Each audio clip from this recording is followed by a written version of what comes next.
Hello. Oh, I should be live. Only took 3 goes tonight, Mike. Gotta love it, haven't you? If you can hear me, let me know in the chat, which would be good. I can see there are 9 of you already there. So say hello to me. I should say hello in the chat, shouldn't I? Oh, I can hear you. Hello, folks. Excellent, Roger. Hello. Lovely, lovely, lovely photo of your windmill. I love that. Love what you did with it. Right, so I managed to surpass myself tonight, Mike. Had a dislike before we even started broadcasting. No idea what people didn't like. But seeing as though I wasn't there, never mind. Oh, gotta love it, gotta love it. We have got a treat if you are photo editing. We have a night full of photo editing. Hello, Jonathan. Oh, that's somebody new. JJ Bioman. Excellent. Oh, I'm loving the overlord of procrastination. Hi, Deb. Hello, Bill. Ah, excellent. Right, well, we're starting a little bit early so we can have some chat without people not liking it. But apparently they don't like it already, but never mind, we like it. Yes, who's on the MacBites mailing list? Give me a yes, I am, if you're in the chat, if you're on the MacBites mailing list. Because I said what we were doing and I've changed my mind. I've changed my mind because I also got a lot of feedback about repairing images last week. I mentioned I would look at frequency separation. And apparently that touched a nerve all over the place. And I have had at least 8 to 10 people saying, yes, please. Right. Oh, brilliant, Jonathan. That's fantastic. Your Alfred workflow, all working. That's what we like. I had a good one this week. You'll appreciate this. It'll raise a wry smile with you, Jonathan. I'm sitting there minding my own business in OmniFocus. You use OmniFocus, don't you? Still using it? Let me know. And I thought, I'll put a shortcut key on that view. I'll use Control and N. And when I put Control and N in, NV-Alt started. If you are of the uninitiated, NV-Alt is a note-taking app. Completely free, synchronises with Simple Note. Fabulous little app. Fabulous because you can use it mouseless. So you can just bring it up, put your note in, rename, search for notes, all without touching the mouse. Love it, love it, love it. But Drafts is better. So I've been using Drafts. So it came up and I thought, oh, okay, I'll unmap the key that's bringing that to the front. So I went into Preferences, no key assigned. I thought, okay, must have done it in Keyboard Maestro. Goes into Keyboard Maestro, has the whole thing upside down, inside out, not defined in there. I thought, okay, must be Alfred then. Headed off to Alfred, not in there either. So I couldn't get it to let go of this shortcut key because I've no idea where I had it defined. So I thought, right, I'll uninstall NV-Alt, that's what I'll do. So I did. Key's still not working. Yes, hoisted by my own petard. I am hoping at some point to remember how I mapped that key. Hello, Carl. Hello, Peter. Yes, let me get the running order up. Oh, honestly, I'm now getting messages from Mojave. It's been that kind of week. Right, have you actually started running then? Were you recording something? I didn't think you were. Where's my iTV app? It obviously was recording something at some point, and it's now had the temerity on a recorded thing. I was going to talk about that on MacBites, actually, Mike. That's very, very, very, very annoying. You've got an app that you've got running on a schedule, and then when it runs on this schedule, it doesn't run at all. It just gives you this rather sarky message. And I'm just wondering what I had it running for. You seem to have quite a following from Oz. I'm big down under. That's all I'm saying. Oh, Jane was the first one from Oz. Jane was amazing.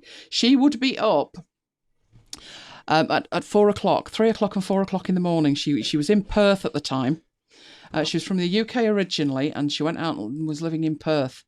And then she moved back. But while she was in Perth, she was doing all kinds of weird things at weird times, wasn't she? So much so, after Apple event, an Apple Live event, she would head to the shower, and we used to say she was going for a shower with Mike. Ah, those were the days. Those were the days. Bill, I looked in there. That was the other place I looked, the preferences keyboard. And I thought, unusual if I've put it in there. The reason is I do have one in there. I have one in there for Scrivener. And it's the hoist on hoist the binder thing. Complicated little thing. And I wanted it on the menu, and that's why I put it in there. But when I went into it, no, nothing there either. I've got my hoist on hoist, and I've got something to make a PDF and one other, and that's it. So I only had 4 in there. I'm reckoning I've got some other app that does it, and I've completely forgotten which one. What can I say? It's been that kind of week. Right, I'm going to share my desktop. You will see my blue desktop. Then you will see the slides. And I've even been through my checklist. I'm getting paranoid with this now. Right, let's get that going. Excellent, you should see that. So, as I have briefly pointed out, it's going to be a week, a lot of photo editing, because I've had a lot of questions about said photo editing. So I'm assuming that lots of people edit lots of photos. Let me know in the chat. Right, we've got our freebies. Now, our freebies are very important. I was going to do my comic creation kit thing, but I've had so many questions, we'd be going incredibly long. So I'm still putting that under homework. But I have got some freebies that are available for the next 48 hours that would come in very handy for creating your comics. So I'll point those out. Now, we also had a fabulous question last week.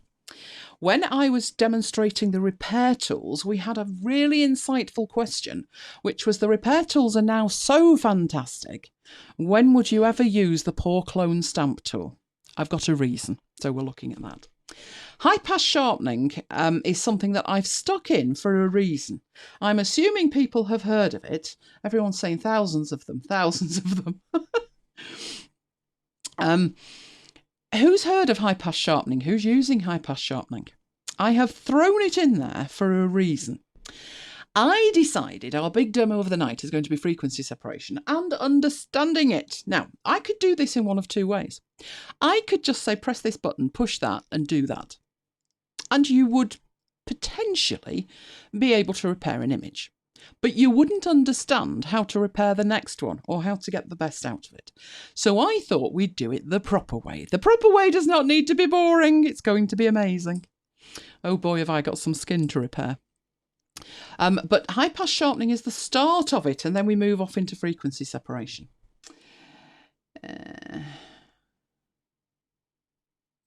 I will try that, Bill. That's definitely worth a try.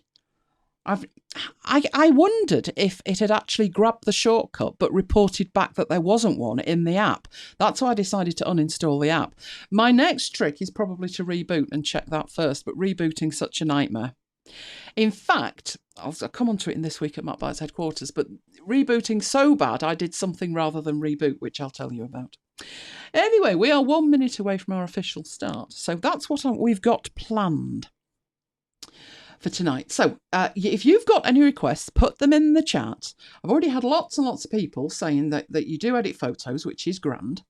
The good news is this frequency separation malarkey, in fact, all 3 demos tonight, I'll do them in Affinity Photo on the Mac. Obviously, they'll work in Affinity Photo on Windows, but they will all also work in any other photo editing app. Doesn't matter if it's on your iPad, your desktop, whether it's Acorn, Photoshop, Pixelmator, doesn't matter.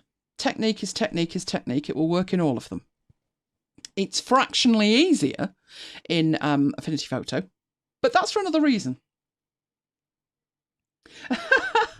Oh, excellent, Bill. Excellent. Well, I probably sucking eggs comes to mind, but who knows? So let's get going with the week at MacBites headquarters. We do like to start with some fun. And this week was all fun, wasn't it, Mike? He probably can't remember what we got up to. But Saturday, if you recall, last Friday, we were saying how fantastic Saturday was going to be because it was the local summer fair. Well, how to describe it? You know they say a picture's worth 1,000 words. There you go. It was fabulous, wasn't it, Mike? As long as you had an umbrella.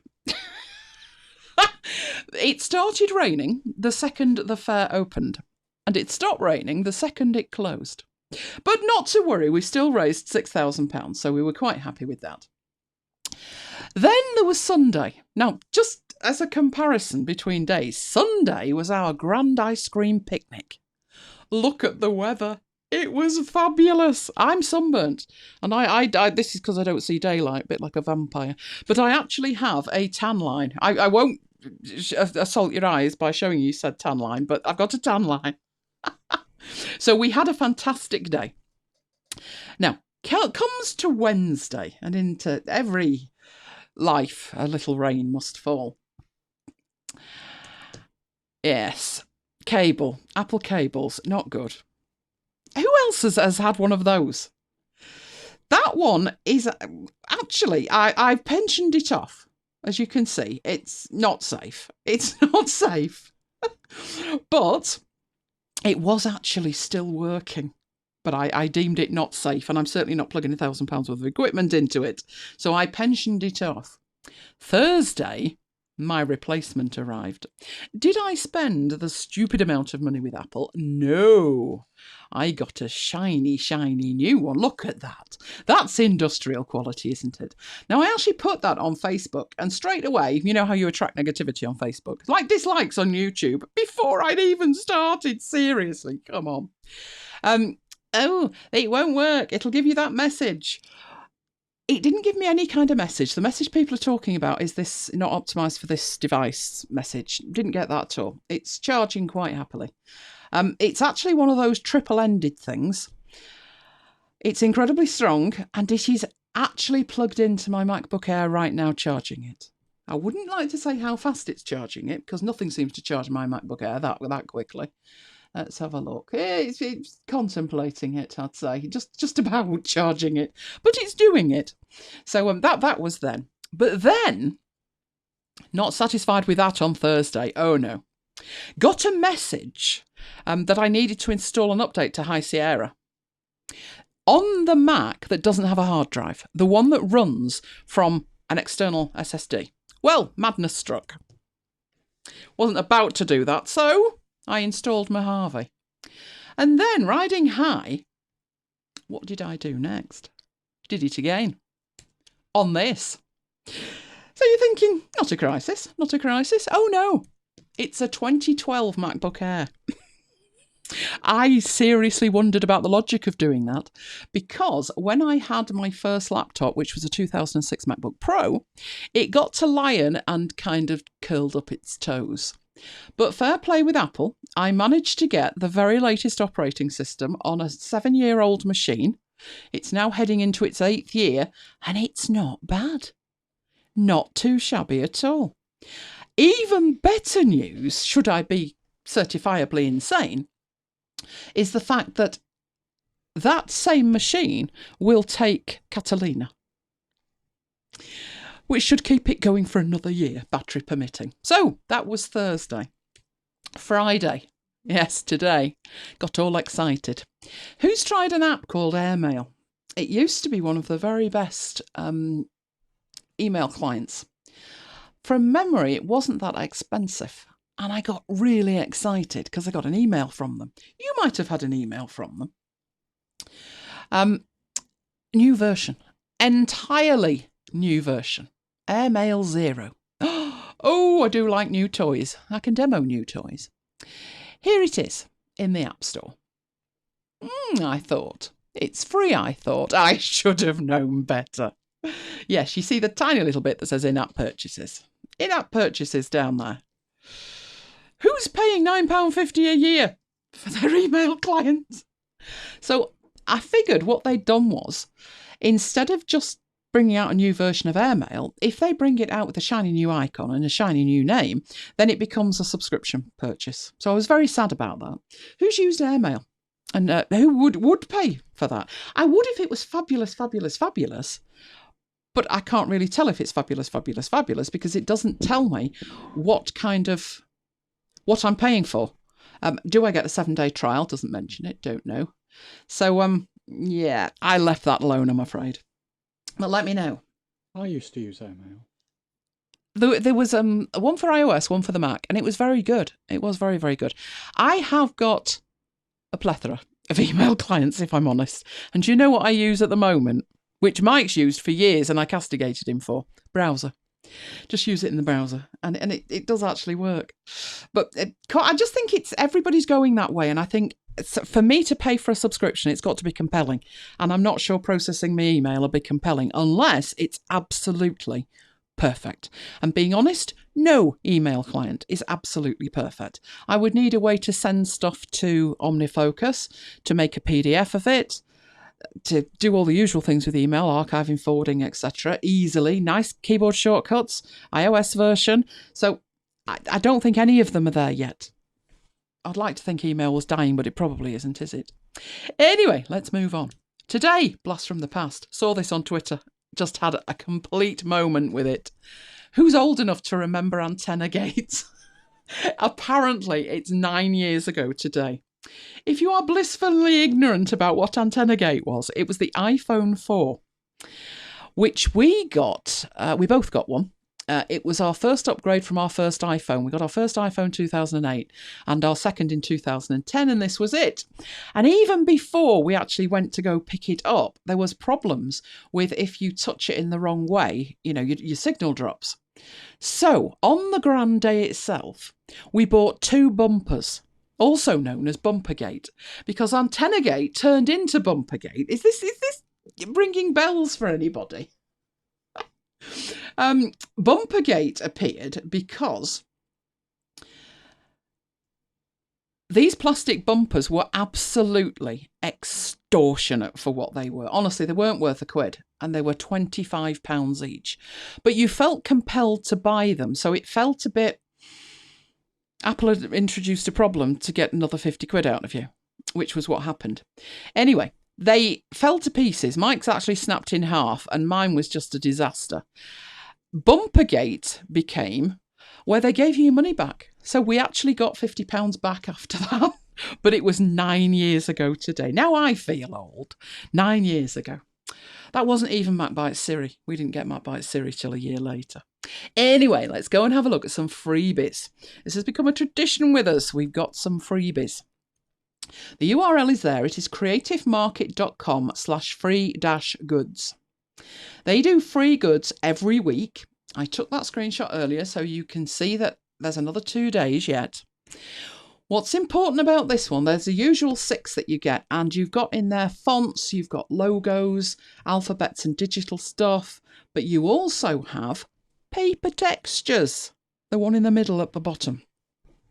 And the reason that's important is when we do finally get around to building our comic creation kit, you can never have too many papers.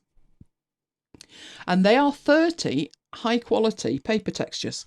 Now you can use textures in lots of different ways. You don't actually have to use them in terms of it looking like a piece of paper.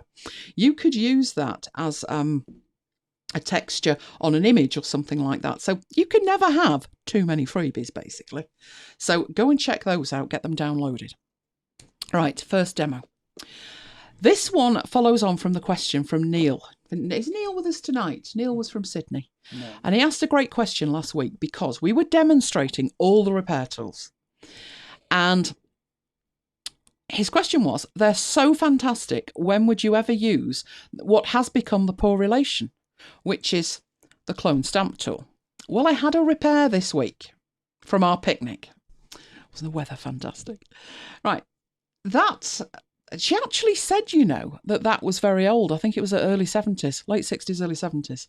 So it was fraying at the edges a bit. So I thought I'd tidy it up, which is simple enough. You've seen the repair tools. They're fantastic. But there's a pattern of dots. And when it repairs, it isn't, well, let's say it wasn't observing where the dots actually were. It didn't do a bad job, but it needed some help. And what I ended up with was that.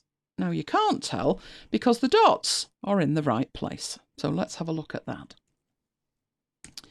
Okay, so I need to go get that image, which is, I've called it the Dotty Brolly.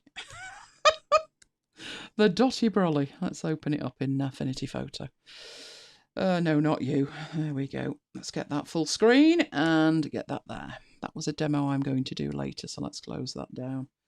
Did I modify it? never mind. Close it anyway.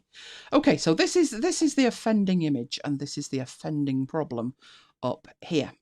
So first thing to do, get your repair layer. I have a macro for doing that, but all I'm doing with it is adding a layer and changing its name to repair. Then it's just a matter of choosing the repair tool that you want to do that with. So I decided before I even did this, I was going to attempt a 2-pass with this. One to get rid of the loose string and then see how well it coped. So I went and got the in-painting brush, which we discussed last week, the 5 options you've got there. The in-painting brush does not require that you select a source point, which is good. And it can handle bigger areas. Now, the patch tool wouldn't be appropriate because it's an odd shape. There's no way you could find another piece of that image to copy from, to clone from, that's the same shape as the problem. So, in-painting brush, your friend. Then you need to make sure, because you've got a repair layer, that you use current layer and below. And then just start to get rid of it. So I think I did it in one go, but it can actually be easier to do it in a couple of passes like that. So that's actually taken us up to the umbrella now. I don't think I have to worry about anything else. Now I only need to worry about this. So let's try and get that out in one go and see what a mess it makes of it, which I'm not surprised if it does. It's a bit tricky. Let's go all the way across there, and I think I took it to there. And let's see how it does. Oh, wouldn't you believe it? It's done a fantastic job, and it didn't do that the other day. I can assure you it didn't. It needs a little bit more work in here, right, to get rid of that around there. That's fabulous. If it had done that the other day, we wouldn't have had a demo. Because what it did the other day, I must have made a slightly different selection. That's brilliant. That is actually stunning. What happened to me was all the dots ended up in the wrong place. So what I'm going to do is I'm going to do that again. Hopefully do it wrong. So you get to see it. Otherwise it's not much of a demo, is it? Come on, add a repair layer. Let's start again. There's always one, isn't there? Right, let's go and get it again and see how we do. I know I probably did it in one go. So let's start that and we'll do it in one go. And I might have taken too much out. Let's give it another go. Let's do that. If you do it right again, I'll be very annoyed with you. Not bad, but now we've got one missing and a bit of fringing. So that'll do nicely. So I can fix some of that, like this ghosting that we've got, just by going over it. And that is indeed fixing that problem. But down here, I've got a spot missing. Now, if I go into there and try and fix that, let me get that little bit out there. It would probably, judging by what's round it, so if I do that, instead of putting a dot in, it doesn't realise that I want a dot. So I'm going to undo that. That's where my dot needs to be. And I've only got half a dot there. So this was why I was going to suggest the clone stamp tool. Because the question was, when would I use the clone stamp tool? It seems the poor relation. And it does, in a way. So what I do with this is find a dot that's about the right size. So if you look at these dots, they're also going smaller as you go to the top. These dots you see here, you're looking at from the underside of it. So I need a dot that looks like a fairly decent dot. I could use that one above and then make it a little bit bigger, or I could go for that one, or even that one. But this one here has only got half a dot as well. And I don't want them to look like a pattern. So I'll start off with this one over here. And what I need to do with this tool is make sure that I've got current and below selected. And make a selection of that. So I'm holding the Option key down and clicking once, and I've got it just about in the middle. Move across to where I want it, so about there, and click. And that copies that from the point you selected to the point you click. That's the advantage that this tool has over the other tools, which seem far more powerful, but they can't. They can take things away. They are less good at putting things in like this. So I don't want to copy that one again. which I've copied to there, I'm now going to go for the one next to it, which is there. Make that my source point, move across to there, and get that extra dot in. There's possibly a little bit missing there, in which case I'll go for that dot and fill it in like that. And now I have a perfect dotted brolly. Now, that actually shows you, because it seemed to work great the first time, the difference between the first selection I made and the second selection was the first time I took the bit off the grass first. So this little bit that was hanging off here, I did that on its own. And then I started work on the whole rope. I also left a little bit there. I didn't make a selection of those two bits in the middle. That dot and that dot. The second time I did it more in the way I did it when I was actually doing it for real, which was I selected the whole thing and the result wasn't as accurate. So that should tell you to go at these things slowly. Instead of trying to do the whole thing in one pass, take it slowly, do it bit by bit. And then you might not even need the clone stamp tool. But if you do, then you've seen that does actually work. That's the use case for it. To put things in that you can copy from somewhere else. And in this case, with these dots, we had a whole range of dots to choose from. So we could get a match, but not actually create a kind of repeating pattern where it didn't look natural. So that was an answer to a question from last week. I also see I've got a huge question coming in here from Peter, which is to do with textbook editing. Okay, I'm going to come back to that one, Peter. Mike, make a note of that. Don't lose that question. Okay, so that was fixing our dotty brolly. I also did a little bit of dodging and burning with that. It was a nightmare in terms of the how bright the sun was behind. Now, this lady needs to sit in shade all the time, hence the hat and the brolly. But it meant that her face was darker. So what I actually did with that was just a bit of dodging and burning around her face just to lighten it up a little bit. And that was what we ended up with. So Dotty Brolly has now been done. So we'll save that. We'll put that in there. Going to put that in there? No, you're not, are you? Okay. I'll stick an X on it, then I'll know it was a demo. Away you go. Okay. Right, next thing we are going to look at tonight is high pass sharpening. Now, I did ask if everybody had tried high pass sharpening. I've got an example which I have severely overdone just to show you that it can sharpen an image without you using the sharpen tools. I've used the sharpen tools once, I think, and after that I always use a different method. But this is a photograph that's a scan, hence it being so soft. It's of my mum. So that's my mum there. Oh, you can't see that. She is second from the right. Do you think she looks like me, Mike? I think she does when I was a kid. The scan was scanned. It's something like 120 meg TIFF. And it was the best quality that I could get the scan at the time, which is probably about 6-7 years ago. I have got the original image, so I might go back to the original image. But at the moment, that's the best scan I've got of it, and it's very soft. If you're wondering how soft, it'd be without touching it with any of the tools. All I did with this was duplicate the layer and then high pass it. It's well overdone, but my rationale is to just show you how soft that actually is. So I've completely overdone it, but that's what high pass is. So let's have a look how to do it with that image. Hello, Ian. Thank you. I'm glad you enjoyed the video. Excellent. Right, so let me get this video up. Can't speak. Right, I have a 4,000 pixel wide TIFF. And that's my mum. There's my mum.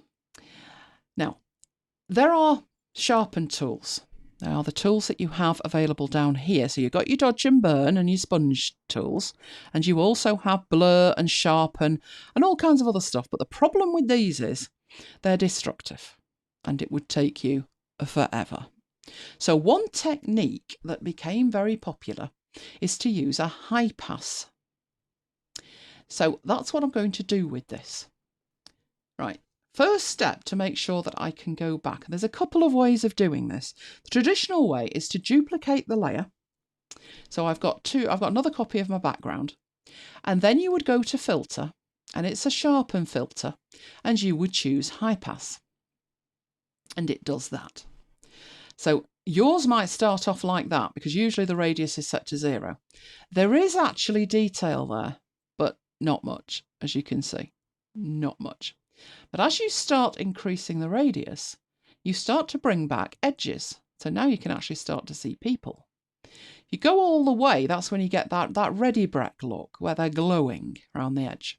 So the trick here, it does do it as a non-destructive filter layer. I'm about to show you that in a moment. So get that to where you can see the edges but without the glow. So at that point you've got a glow, and if you get it down to sort of around 5 to 6, not bad. And then apply it. Now obviously it doesn't look good at the moment. That's because you need to change the blend mode. Now, every time I say to Mike, what demo do you think could be good? Mike says layers and blend modes. He's obsessed with blend modes. He describes them as that mathematical thing you do. Blend modes, don't you, dear? Mm. Yes. So who understands blend modes completely? We might look at blend modes, but all I need to do is change the blend mode. And he's quite right when he says about that mathematical thing. A blend mode determines how the pixels on the upper layer react with the pixels on the lower layer. So I've got 2 layers there, same image on it, but I've applied a high pass filter to the top one. And by changing the blend mode, I change how those 2 layers interact with each other. Not a good look, most of them. But when you get down to overlay or linear light, they're not bad. Overlay's a little bit more subtle. Linear light, very strong. If we look at that up here where we've got, yes, that's actually on the original photo. If we toggle that on and off, you can see how much sharpness you've actually brought back to it. It's also improved the contrast. Now, why have I shown you that? Because I'm not doing anything else with that. Obviously, it needs a lot of work on it. But I've shown you because it has an impact on frequency separation. But as Bill points out there, that's destructive. It is, and worse than that, it's destructive in terms of I had 2 layers, and this top layer here had pixels on it. And what I've done with it has destroyed those pixels. I can't unbake that cake. But worse than that, if I decide I've overdone it, so as I get down the line, I think I want to dial that back in a bit, or I want to add a little bit more strength to it, I have to start again. So that's why that's not really the best way to do it. Okay, so we'll get rid of that one. And I always make a copy no matter what. So I now have a copy. This needn't actually be here at this stage. That is purely because I am anal and need to get back to the original. So I've got this background layer again. Now I'm going to apply a high pass filter to it, but it's going to be 1, non-destructive, and 2, remain editable. Let's do that. Very similar, but instead of going to filters, which is where everybody seems to head straight for, if you go to layer and choose live filter layer, you have a selection of your filters. They are not all the filters. You've got your blur, sharpen, distort, noise, colours. So they look very similar, but you've got some that are missing as well. But in your live filter layers, it was a sharpen option, and there is a high pass option. So let's go into that. Now, this time, because it's applying it as non-destructive, it actually lets you choose the blend mode in the dialog box. It's a live high pass filter rather than just a high pass filter. So we can take it back up to sort of, I think we had it 5 to 6, didn't we? But before we even commit this far, you can change the blend mode to linear light, which means that as you're looking at it, you can make changes. So So do we want that a little bit more? No, it's starting to glow. A little bit less? No, it's too fuzzy. So take it up to the 5, 6 mark. And OK to that. So as soon as you close that, what you now have, that original one up there was the destructive one. I'm going to put that down there out of the way. So what we've got is our original layer, which we didn't need to duplicate, but I duplicated it anyway. So that's our duplicate of it, and the high pass is hanging off the bottom. If you want to see what it's like without the high pass, you just take the tick out of the box. That has made a big difference, particularly around the eyes and the edges. It's the edges that works on. But it's not just the fact that you can turn it off and you've not damaged any pixels. You double click on the high pass, it's still editable. So you can go in and really go to town with it, or take it the other way. So it remains editable. And that would include any repairs you'd done on a separate layer. Now, the reason that I've taken the time and shown you what the high pass does is that this has a bearing on frequency separation. So, do we have any questions about this? Because if this is totally beyond you, it's going to come back. We are going to go back and look at high passing. So if you've got any questions about high passing, put them in there now. A non-destructive frequency separation would be amazing. I'm going to show the manual way first. I did have a play around trying to get it non-destructive, and results weren't good. That's as much as I'll say with that. Results weren't good. So let's lose that. Any questions? Any questions with that? It's fairly simple at that stage. Duplicate high pass layers. Well, you certainly can duplicate it. If you duplicate it, then it makes it sharper and sharper until the point that they're glowing in the dark. But that's not a bad start, given that it applies to the entire image.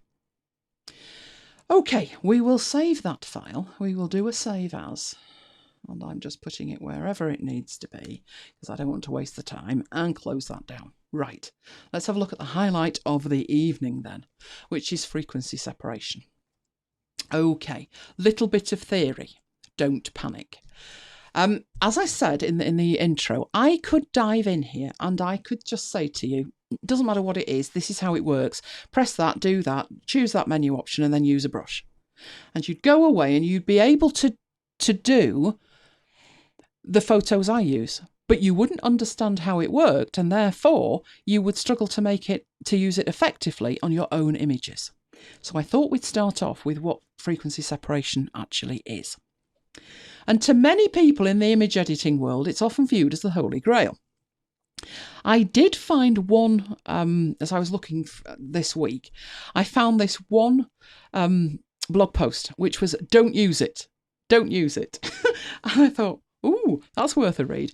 But basically what the guy was saying was, it's viewed as being a very high-end image editing trick. But it's actually no more complicated than anything else once you understand it. And I thought, OK, but that still doesn't say why you say don't use it. Now, obviously, if it's overused, you're going to damage the image. But the whole point is, if you understand it, it is the Holy Grail.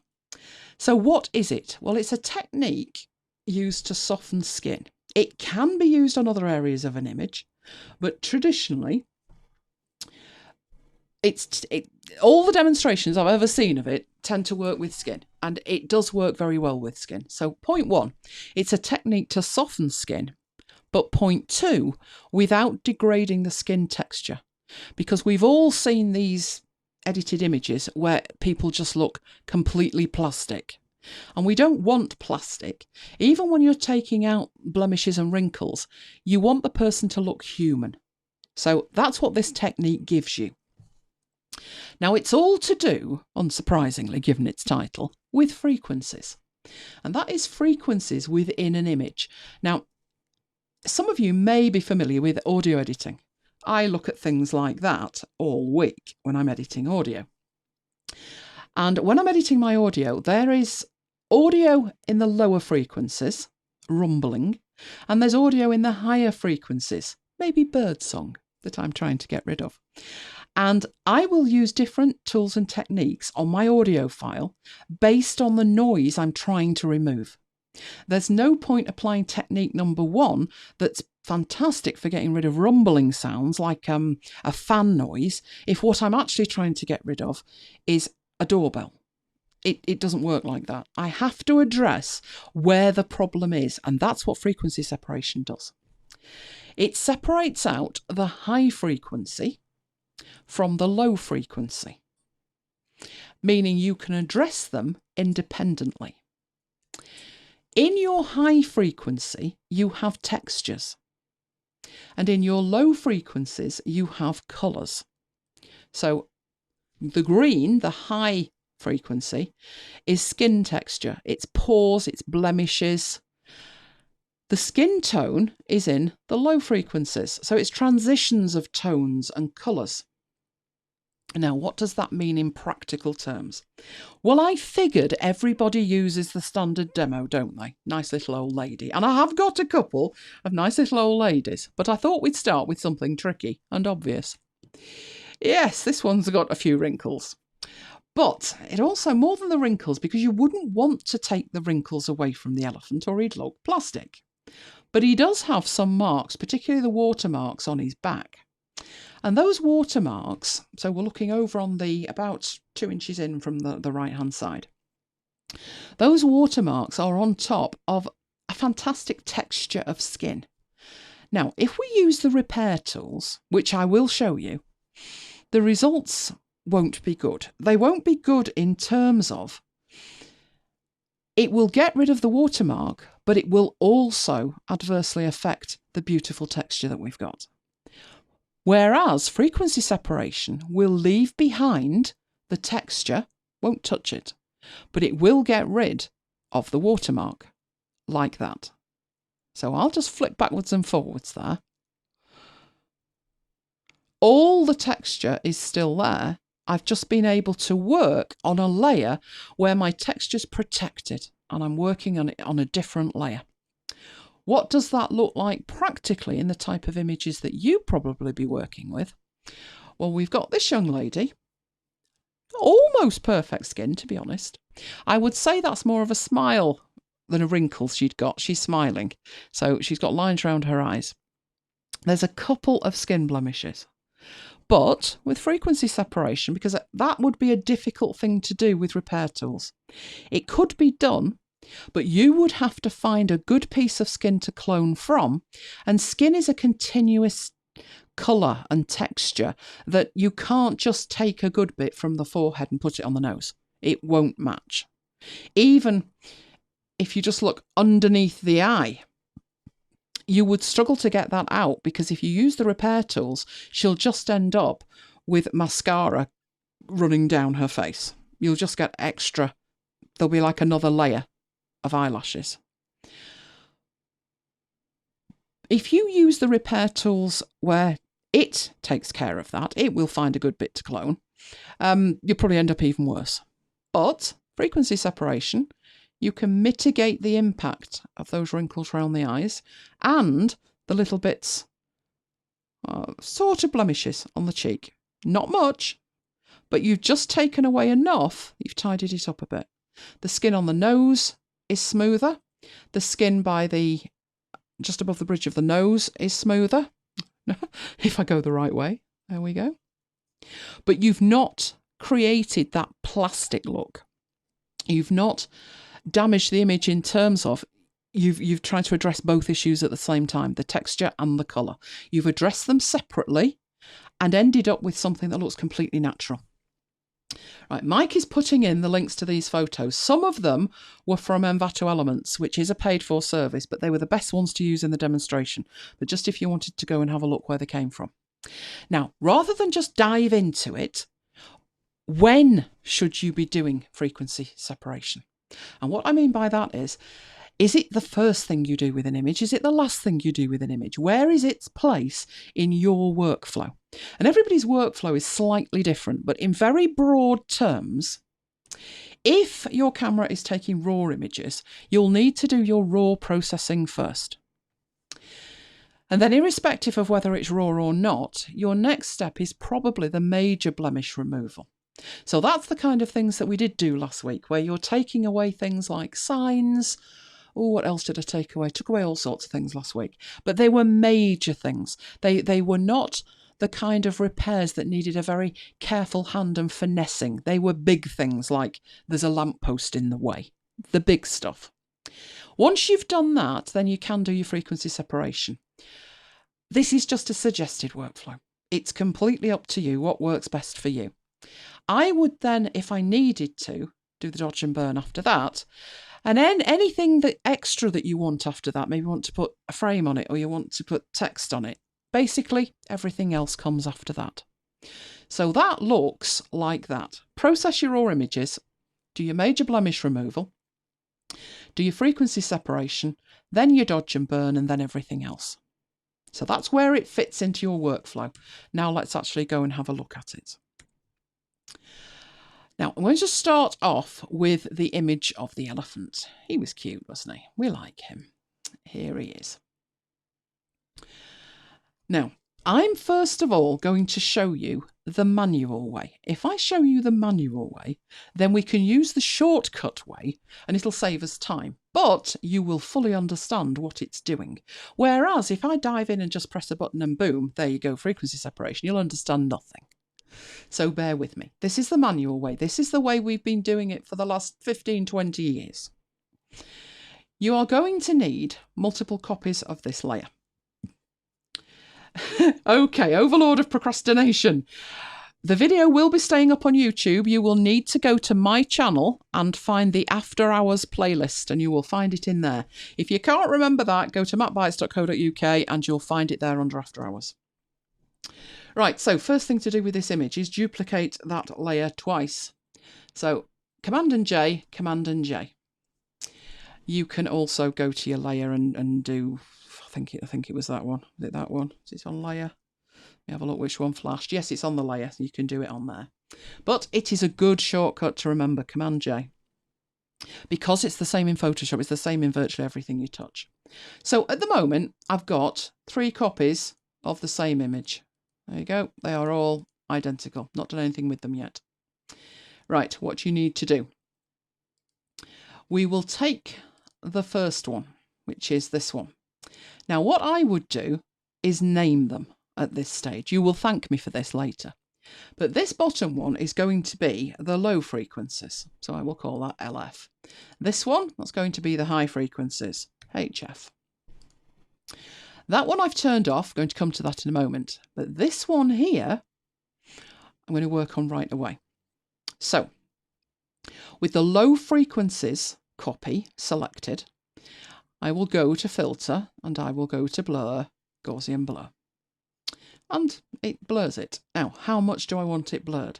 Now, this is why Affinity Photo is your friend. But at the moment we're doing it manually, so it's a guesstimate.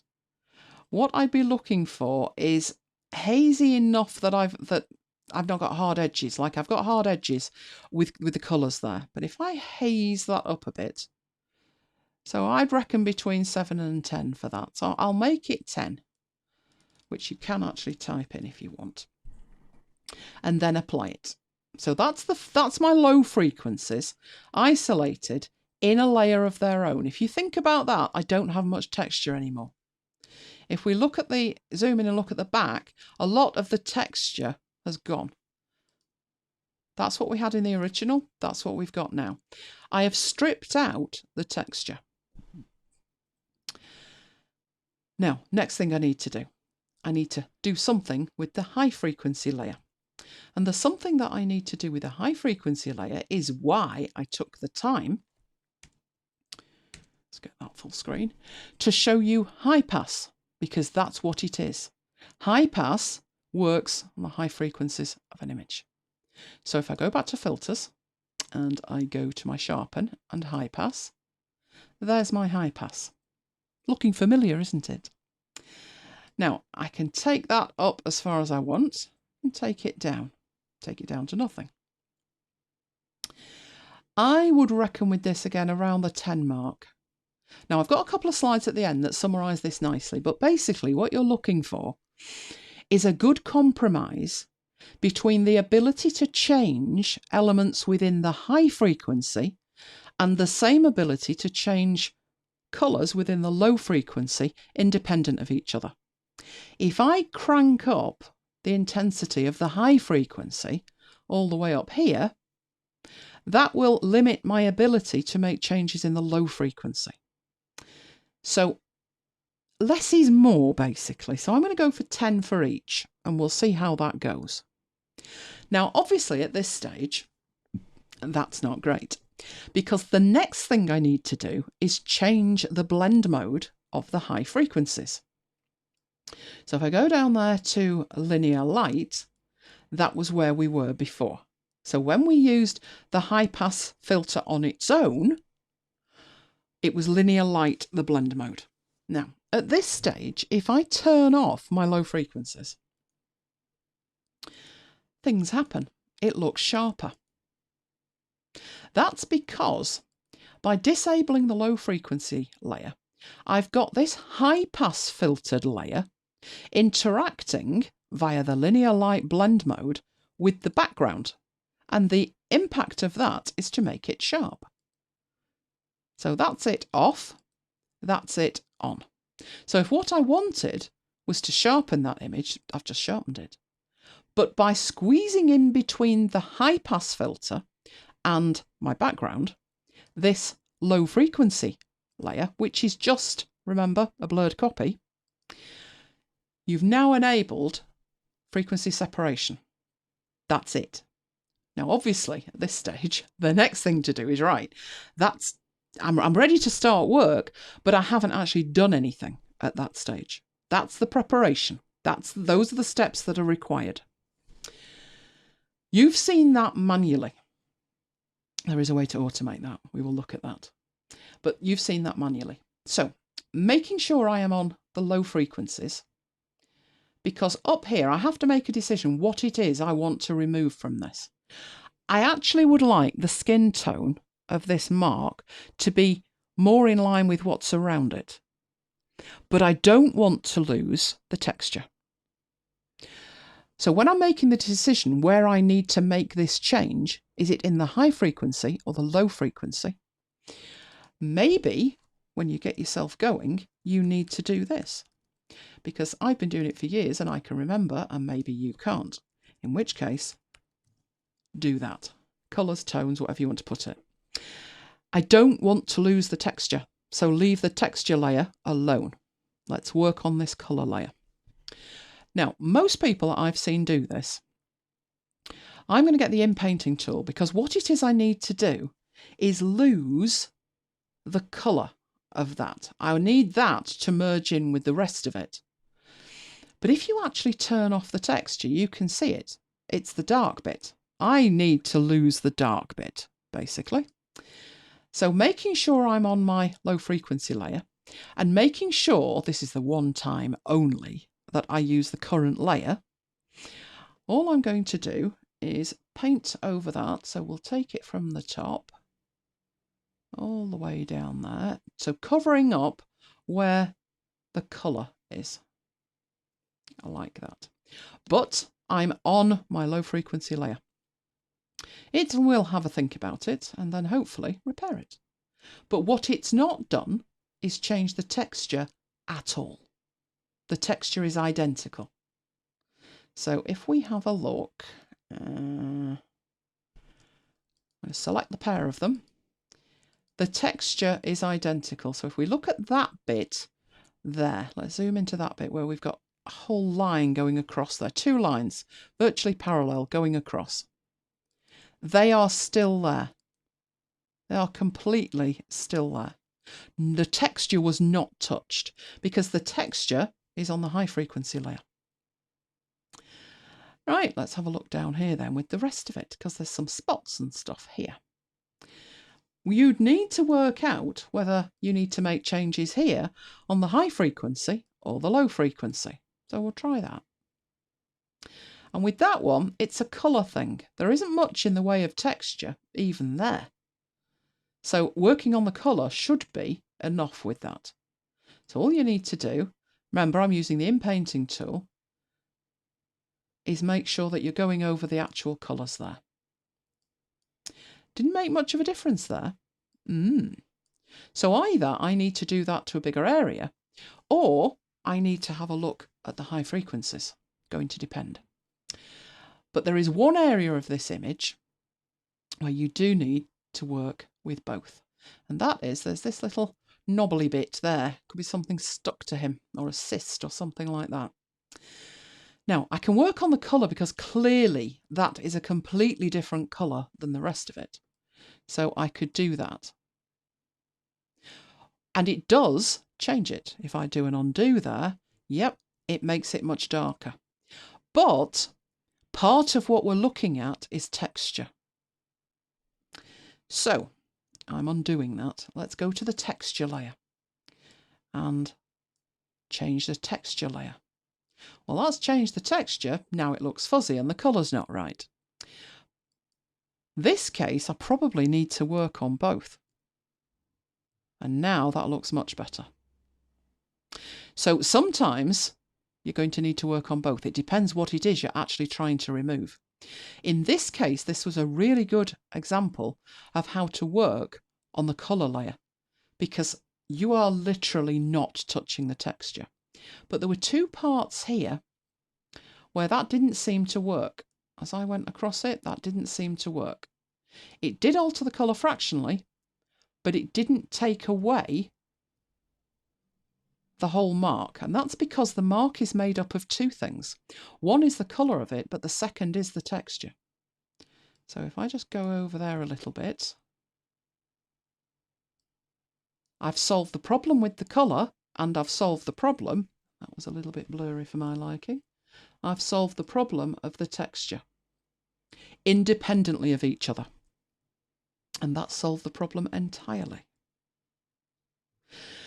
So frequency separation separates out the texture from the colour and allows you to work on each of them independently. That's it with the elephant. But before we move on, I said there was a less manual way of doing it. What I would do at this point, when I've done my frequency separation, is select both of the layers that together are my frequency separation. Command and G to make a group of them, and then put in frequency separation. Right, question. Is there a stamp tool to maybe work better on the high frequency layer? Yes, there is. Any of the tools that you can use as repair tools, you can use on either of those layers, and they will have the impact that they would have whenever you use them in the normal way, massive air quotes, the normal way when you're working on pixels where you're addressing both the texture and the colour at the same time. So yes, you absolutely can. Now I'm just showing you putting these in a group so you can toggle the impact of the frequency separation on and off in one go. There is another reason for doing that, getting rid of it, because I'm going to show you a faster way to do it. Traditionally, that's been the instructions. Duplicate the layer twice. Now you may say to me, what if what I've got has multiple layers? So if I open up an image that I've already worked on, so let's have a look at, hopefully it's that one. That's the one. Right, this image had colour adjustments and all kinds of stuff on which weren't really necessary, but never mind. Let's say these two layers here together make up my image. And now I want to do some frequency separation work. They are not on a single layer. And I've just said duplicate the layer. They're not on a layer, not an individual layer.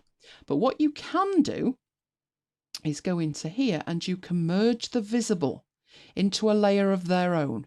So this layer, the third one up, is now the ones that had a tick in, that were visible. It's merged them, and that is the layer that you would duplicate. So you would Command and J, Command and J. You would go to this first one, and just to do it one more time, you would go into the blur, Gaussian blur. I'll just leave that or whatever it suggests at that point. Go into the second one, back to your filters. This one you want a high pass on it. We'll leave that at 10. and apply that. Change the blend mode to either overlay or linear light. Linear light would do you a much better job, far too blurry on the other one. And you are now ready with these 3 layers to frequency separate. Okay, but there's a faster way of doing it. So let's go back to our elephant. That has been the method since time immemorial, but Affinity Photo understands that you may want to do that. You go up to the filters in Affinity Photo. So let me make sure down here we've got something on, and I'll duplicate the layer. So make sure you're working on the layer that you want to frequency separate. The reason when I'm on my background layer there, I go up to filters. Let me get rid of that one. Let me just undo it again. Undo. Oh, and once more. Right, when I go up to filters, oh, now you're available. You weren't available before. I must have been at that point. It's not available when I don't have a layer selected. So make sure that you have a duplicate layer and it's selected. Then go to filters and you have frequency separation as a filter. You'll notice there's a ... on it. ... means it's going to ask you more questions. But what the Affinity Photo frequency separation allows you to do is everything that we have just seen in one go. So you get this little dialog box, and it has in it a radius. So we could ramp that up to 10, which was where we were before, somewhere around the 10 mark. That'll do, 9.9. And what it's going to do, it shows you the high frequency layer on the left and the low frequency layer on the right. Now, we had to do all of that manually when we were doing it manually. This is fabulous. This is going to do everything that we've just done by hand. It's going to do in one pass. So all we need to do in here is make a decision as what we want this to be. And I would say when you're using the radius, as you're moving it, it's affecting both halves of that. So I'm taking that up to 10.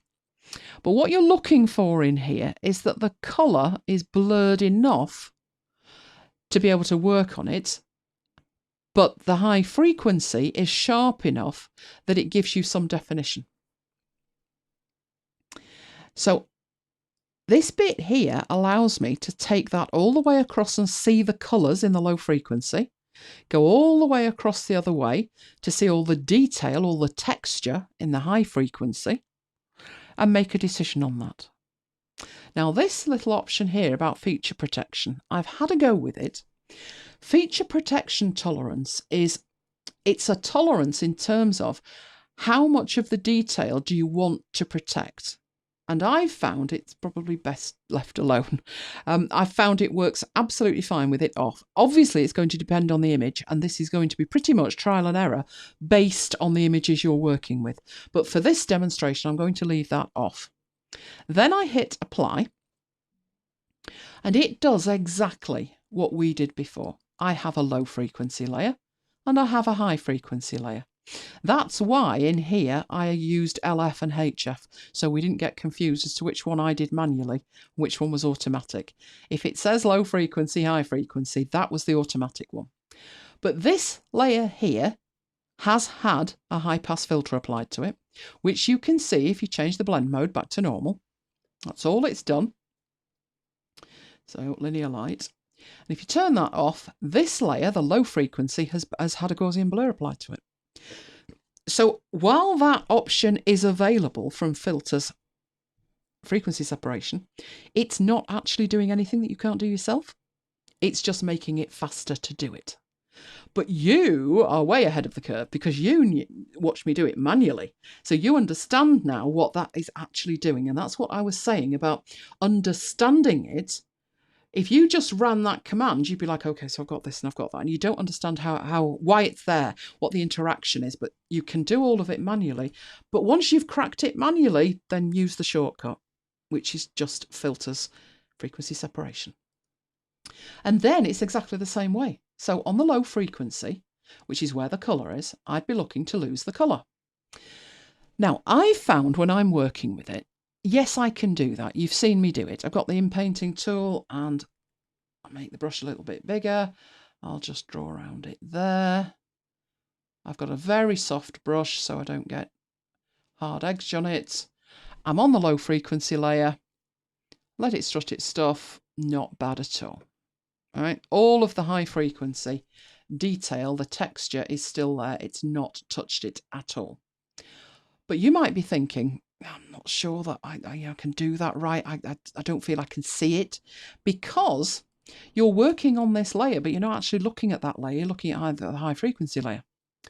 What I found instructional, and I would suggest when you're learning this, you're practicing with it, do this, and then you'll understand what's going on. I'm going to undo. So I've got the mark back. I'm going to turn off the high frequency layer, and I'm going to just look at this low frequency layer. Nothing to stop you working on that layer like that directly. Let's just try and get rid of that bottom bit. Because what you want on this layer is a continuous tone. You don't want this kind of, at the top here, you can see that the colour is much darker than the surrounding pixels. So if you turn off the high frequency, you can actually work directly with that.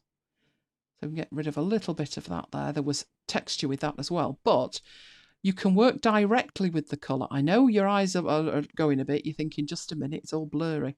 It is, but what you want on this layer is nicely merged pixels. That's what you want. So sometimes it's better to actually work in this view. I would say there's a little line coming in there, so I would soften that down a bit. There we go. Now, there's another way to do this, an entirely different way to do this, which we may try on another image. We are moving on to another image, you'll be glad to hear. But what I'm going to do is I'm just going to do a lot of undos on there and get us back to where we were. I think we were at that point. All right. It's another way to work. If you've got a very large area like that. We got the question earlier about could you use the stamp tool? You could. You absolutely could. You could use any of the tools, including this method, which is I'm going to get the marquee tool, the freeform one, and just draw around the pixels that I want to change the colour of. So sometimes, particularly if you're working on a Wacom tablet or your iPad, that's just as easy. So I've made a selection, but at this point it's a fairly harsh selection. Let me see if I can actually show you how harsh that selection would be. Can we do that? We can. It would have a very, very hard edge on it, and we definitely don't want that. So let's go back. At the moment, it's going to have a very hard edge on it, but you can go to select and down to feather, and you can feather that selection so it's much more gentle at the edges. You can actually see that selection softening as it is. So take that down there, very harsh. As you do that, it starts to go around it and it will taper off. Any effect you apply will taper off towards the edge. So I'm going to apply that to my selection. At this point, I've still done nothing but a selection. But what I can do now, while I'm working in there, is I can apply... Why have I got two low frequencies here and I'm on the wrong one? Let me get rid of that. I duplicated it, I think, and I don't want to do that. I want to be on this layer here. What I can do to that now is go back to my filters and go back to blur, Gaussian blur, or Gaussian blur, depending on how you say it. And I can use this, so that's doing nothing. But as I do this, it's changing that colour. Now, it looks a lot fuzzier, but it doesn't matter. It doesn't matter because you are only addressing the colour. So if we look at that unblurred and look at it blurred, what that should give us is that looking at the edges of it, I might have needed to make that bigger, the selection. You can just about make it out, but nothing like as harsh as it was there. I toggle on and off the high frequency, you can see the impact of that. So that's to show you that any of the tools that are repair tools, you can use in any way that you would normally use them, but they're only going to affect either the colour or the texture, depending on which layer you deploy them on. So let's apply that, deselect, and it's still there, but now it's not quite as in your face. If I turn that off and we go back in there, I can then use whatever other tools I want. So let's get the repair tools. But now I'm repairing something that's already half repaired, and I don't need to go near the top, I don't think. So I just need to sort that out a little bit there. And then as I bring that back in, absolutely perfect. So don't think that the inpainting tool is your only option. You've got all of the repair tools, and you've got the option to make selections and apply filters to them and see the impact that that will have on the final image. Right, that's it for our elephant image. I think we've done him to death. But let's move on to how you would actually use this in reality. So this is an image that we actually have had a look at. It was on one of the slides. So let me get that open. Could you even change the colour drastically, purple or something? Do you know, you're just like me. That's exactly what I thought, and I think I did try it. And yes, you can, because you've got this low frequency layer. In fact, you could put that on a layer of its own if you wanted to. If you wanted to have a very blurred, let's get a brush tool, and what have we got here? Hardness 0, that'll do nicely. So basically a very soft brush. And go and get some lurid colour like purple. Could you make him purple? So if we made him purple like that. There we go. I'm not worrying about the edges on this in the slightest. We're just going to see if we can get a purple elephant. Are you sure why we'd want a purple elephant? But hey, if you want a purple elephant. Right, and then turn that back on. Obviously, that is far too much, but yes, your texture is still there. Your texture is safe in another layer. This pixel layer where you've got your purple on, you can, of course, change its blend mode. And remember, it's interacting with the one behind it. So lightened's not bad, is it? You've now got a tinged purple. Or you can leave it set to normal and you can take down the opacity of it. So it's like that. So if you made your selection good enough, yes. Oh, that's a good one. Yeah, changing clothes colours. I did one once with a football ground. This photo was taken of the stand. So somebody sat in the stand and the seats were blue and the seats needed to be red. And I had to change all of the seats. So anything like that, absolutely you can. And now I'm on this layer behind. If I carried on, it's not actually a bad way to repair images, is it? Or colorise them completely. There you go. So any of the tools that you can use to paint with, you can now paint, but you've separated out the texture. So in answer to that, yes, you can. There we go. Not sure what to do with his poor nose and his little baby trunk, but there you go. Yes, you can.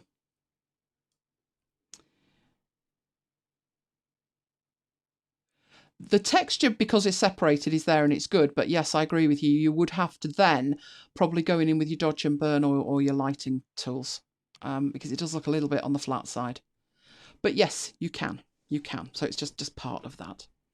Right, let's go in and see this young lady then. Now we understand it. We can do it the short way.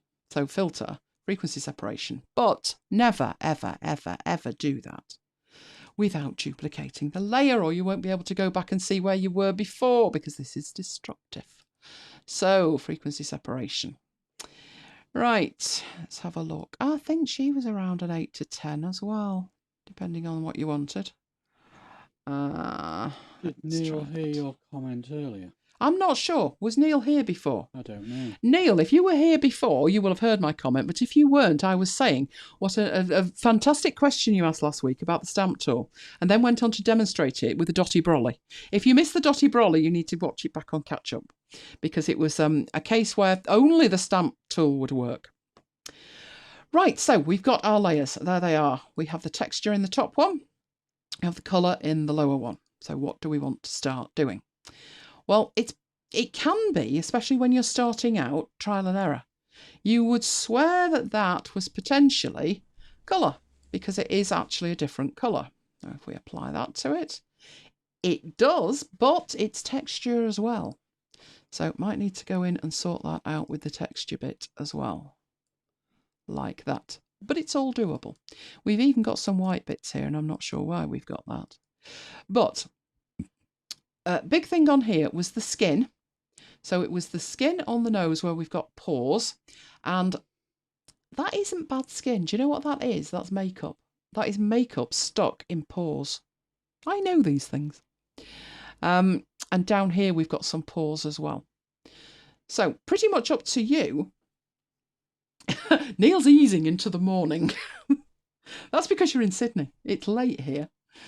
Right, let's have a look down here and start working on these. There is some colour there that I would want to take away, but some of that is texture.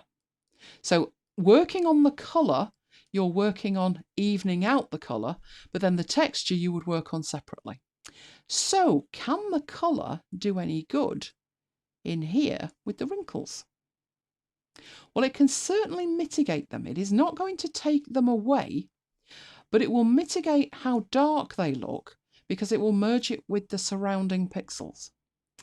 It's so subtle, it might not even look like it's doing anything at all, but it is. It is. So let's toggle off the top one. In fact, we need to toggle them both off. That's why I group them, so I can toggle them both on and off at the same time. So that's before, that's after. Just changing the colour, because I've only worked on the low frequency so far, just changing the colour there made those wrinkles less impactful. And you can do the same down here. The only problem with that is, as I explained to you, you can mitigate this little bit down here. I mean, that bit went, didn't it? That is less significant there. But the problem with an image like this is that if you try and work on this bit here with the inpainting tool, you are going to get eyelashes all over the place. For that, I turn off the high frequency and I would try and work on that little bit at a time, trying to make sure that I don't get any of the dreaded eyelashes in it. That's not an improvement. But if you make a slightly different selection, you get a slightly different effect. So keep going with it, little by little, with something like that, or cloning it. Cloning it would work, or potentially it would work. Let's have a look at that. Not bad. It's lightening up a bit, but if we want it a little bit lighter, we do have the dodge and burn, don't we?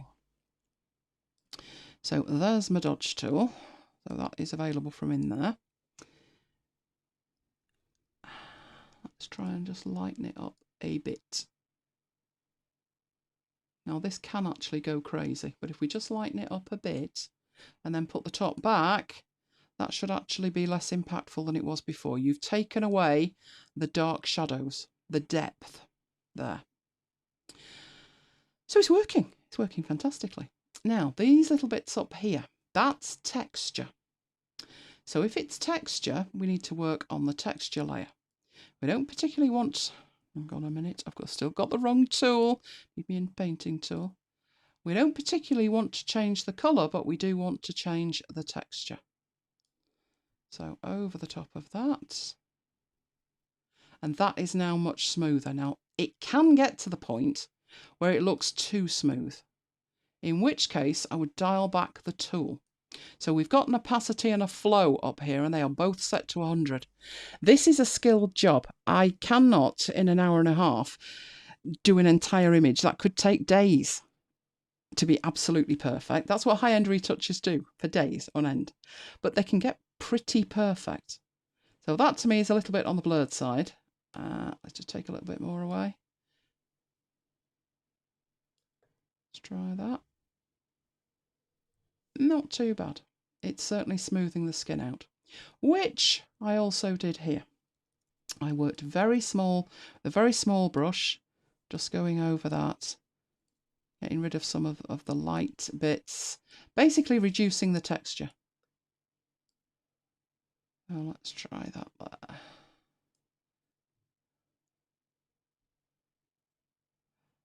Now, when it comes to lightening up this bit here, that's the colour.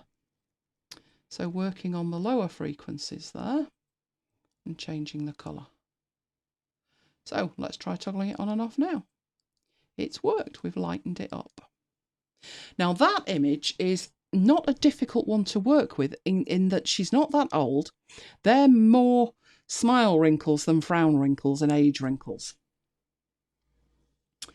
So let's try something trickier. We've got a trickier one. All right, let's try that one. So let's open this with Affinity. Right, now, when you are making changes to images like this, be careful. I used to do a series of demonstrations, Mike will tell you this, and most of them now would be considered politically incorrect. And I don't mean that in a way of they were X-rated. They weren't.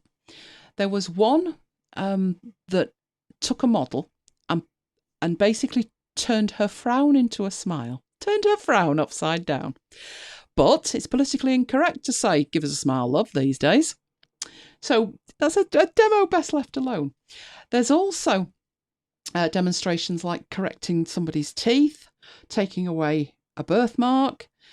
While you might want to do it and you think it's a grand idea, not everybody will think it's a grand idea, including the person whose photo you have taken. So be very careful. Less is more when it comes to this. Could we take this lady and take away every wrinkle on her face? We probably could. But is that a good idea? And I'd say in this day and age, no, it's not a good idea. You need to make the adjustments that subtle that she doesn't realise you've done anything. That's the key. That I would keep that in your mind. Subtle, not plastic. So first of all, need to duplicate that layer, which I've just done the wrong key. Make sure I've got that selected, Command and J. So I have a duplicate of it. Up to filters, and down to frequency separation. Right, I think we can pretty much in here go for 10 again. That's not been bad so far with the images we've used. Although in that one it might be a little bit much. We shall see. We'll apply that one anyway and see how we go. So let's have a look at that. Remember, I'm just grouping them to make it easy to toggle them on and off. Right, let's have a look then. What do we need to change now? But for the fact there is a 30-second delay on YouTube, I'd get you to shout out what I should be changing. Let's have a look.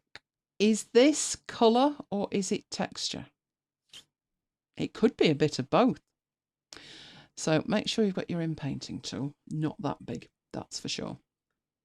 Start off on the colour, which will take that down a little bit. If you're in two minds, see, that didn't seem to do anything at all. If you're in two minds as to whether it's texture or colour, remember you can turn the texture off. It's that blurred on the lower layer that colour-wise, me drawing over it isn't going to make that much difference. To that, it's not. I may want to dial that back a bit and redo it. It's one of these things where the high frequency and low frequency, where you make the changes, is going to depend on the number you dialed in at the beginning.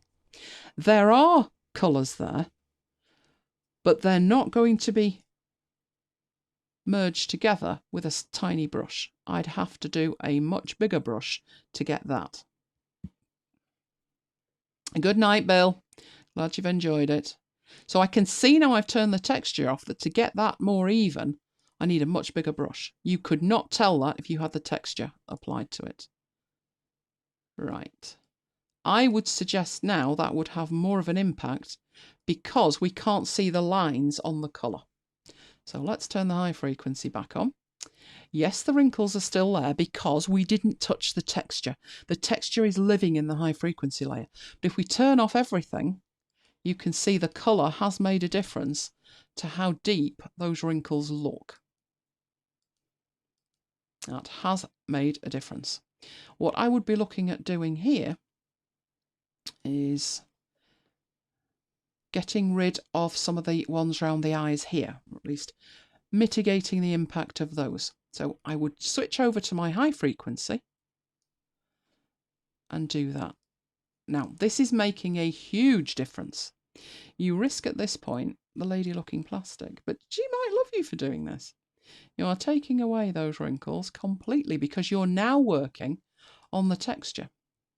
But because you're not working on the colour at the same time, what you'll find with that is that you're not getting that plastic look. Hello, sweetie. Good to have you with us. We are looking at frequency separation. Now, another thing that you can do is take the opacity down, so say to 50%, and go over the top of some of these and only remove 50%. Not bad at all. So there will still be wrinkles there, but they'll be a lot less pronounced than if you had that running at 100%. So don't forget that you can do that with tools as well. And we'll get that one at the top there. The precise thing that you will do will depend on the image, and it will depend on the settings that you chose at the very beginning. Right, so down here, let's mitigate that. And do the same with these. Now, I'm aiming for not plastic. That's what I'm aiming for. Now, with that one, if we do that, it will mitigate it. But it's quite dark there. So let's turn off that and have a look. It's quite dark. So if we get a wider brush and we get that up to 100% and we just change that, hang on, wrong layer, make sure you're on the right layer. We just take that down there like that. We don't want it to go completely. We just want it a little bit better. Now that's not good. If I can see that, we'll see it in the final result. So maybe try a bigger brush.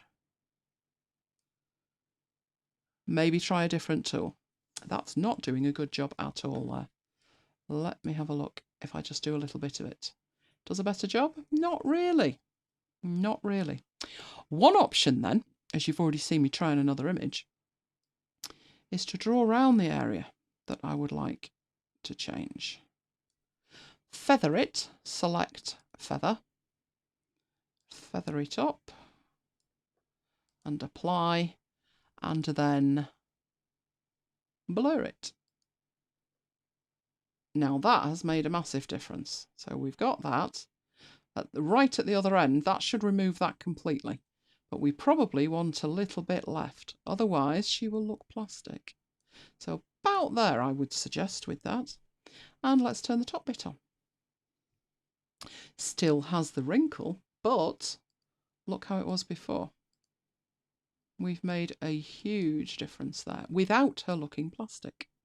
Now this one had an interesting bit in it, which there is an age spot there.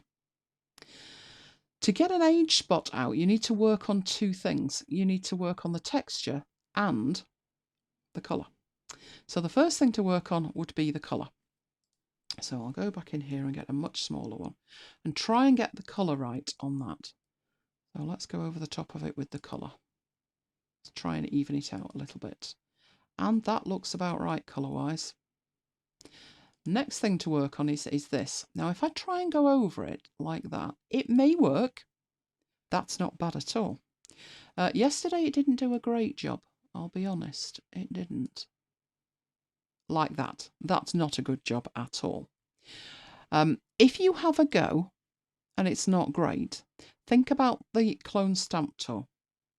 Or do like I did, which was take less of it that time. So the edge isn't quite right, but I can then approach that bit individually. Or use the clone stamp tool. All of these tools can be used. So difference with the clone stamp tool, you need to find a good bit to take it from. So say from there and put that in like that. And that was what we started with. That's what we've got. So let's have a look at the wrinkles up there. That's what we started with. That's what we've got. You have not taken them away. If you're wondering what that would look like, let's close the group that is our frequency separation group. And let's put a repair layer in. I'll put it down here. Frequency separation's turned off completely. We're just going to repair with the in-painting tool on the repair layer, because what we think we want to do is get rid of all these wrinkles. So I draw on the top there, like that. It may or may not do a good job. Hang on a minute. I need layer and below. So let's grab that and see what it makes of it. Not bad. I could probably take these away. You're not having that, are you? Right, let's take that away like that. Take both bits away.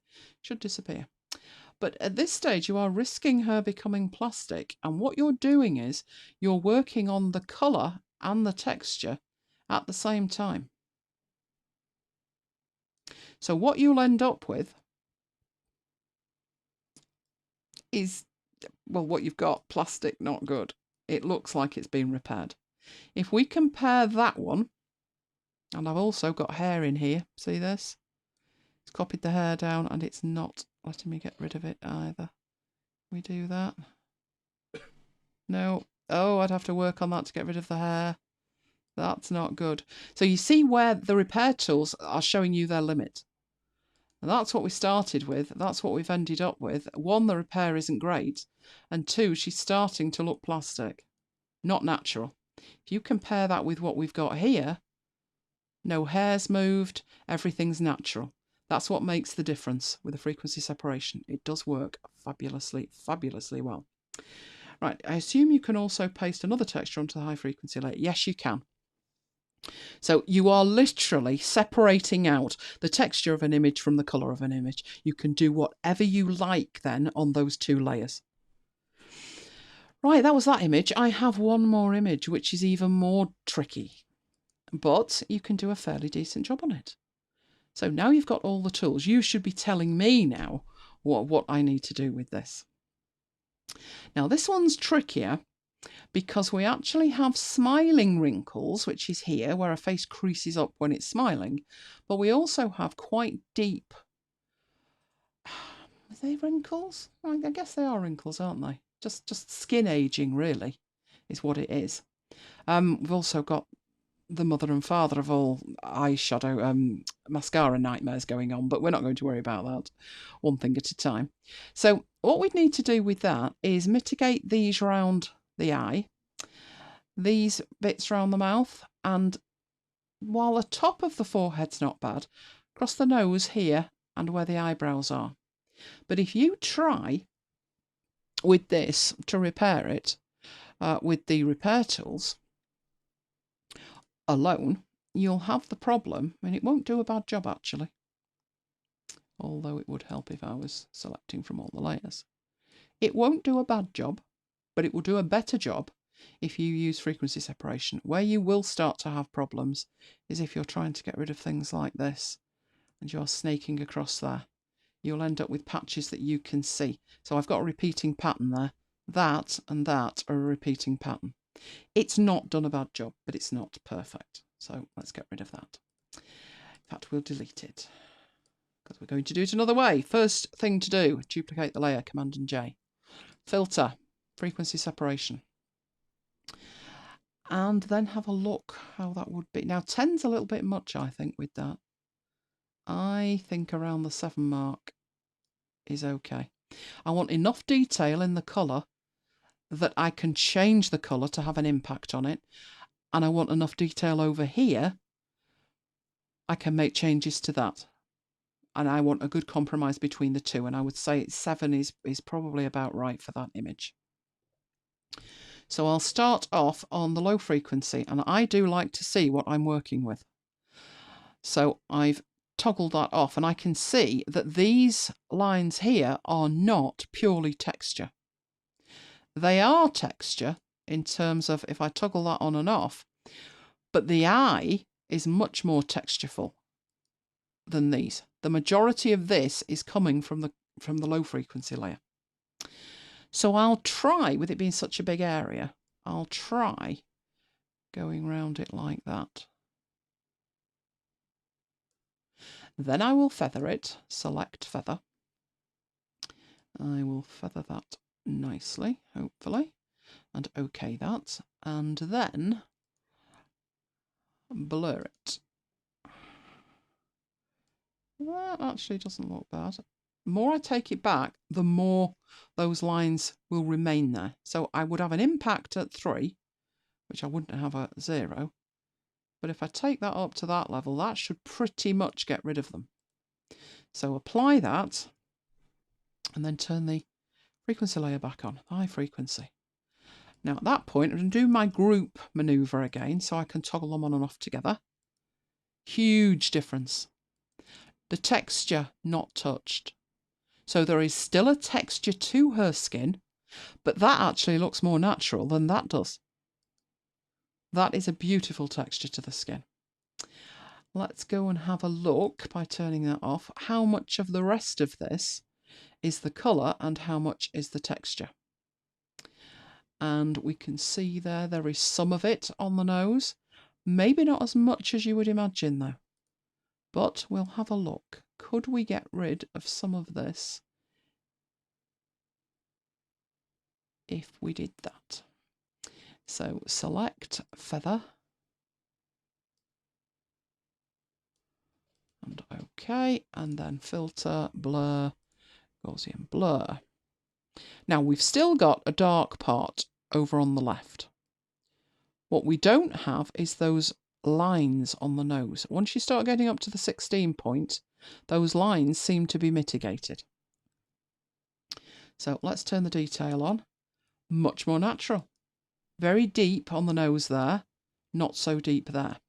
What we didn't do was this bit here on the bridge of the nose. Would that make a difference? Well, I'll have a look in there and I'll tell you straight, no it wouldn't. I could play around on the low frequency layer and it not have any impact because there's nothing there. That is coming from the texture. This is in the texture. So move up to the high frequency layer, get my inpainting tool, make sure I'm on current layer only, otherwise hideous things happen, and just try and smooth that out a little bit. The colour is coming from underneath, so that should be fine. Make that much smaller and just check that. Yep, that's on that layer as well, so let's get rid of that. Some of that is coming from the colour underneath though, so that's something that we would need to do on both layers, high frequency and low frequency. That will now have much more impact. Now let's have a look with that bit, which is a very deep line going across her eyebrow. Where is it? Well, if I turn the high frequency off, you can see some of it is in the high frequency, but some of it is in the low. So let me try going across it on the low and try and even that tone out. Then go back to the high and with a much narrower brush, try and just work on that fraction there. And that is much better. So where else do we have that we might want to work with? Probably down here. This bit here looks quite deep. I would guess looking at that as a dark colour there. There isn't much in the way of texture. It actually looks quite smooth. So let's toggle the texture off. There isn't much texture there at all. There's a lot of it though, and when there's a lot of it, I tend to use this method. So let's go into this and get... I might regret taking so much at the side, but let's see how it manages. And select feather, never forget to feather. Like that. About the 220 mark. Let's go and get the Gaussian blur. And I'm on the wrong layer, aren't I? Should be on this layer. Right, that's having more of an impact. And remember, if I take that all the way up, she's going to look unnatural. But down here, it actually the colours are that stark in contrast with each other. It looks like texture. And what you're doing is, by bringing up the radius, you're taking that element away from it. So I would reckon around the 30 mark with that would do reasonably well. And let's turn the texture back on. That's made a massive difference on that side. So toggle it off, toggle it back on. Looking good. We've only actually been working on one side of her face, to be honest, haven't we? Let's have a look down here. We've got some colour on that part there, and we've not touched that. So if we go into that,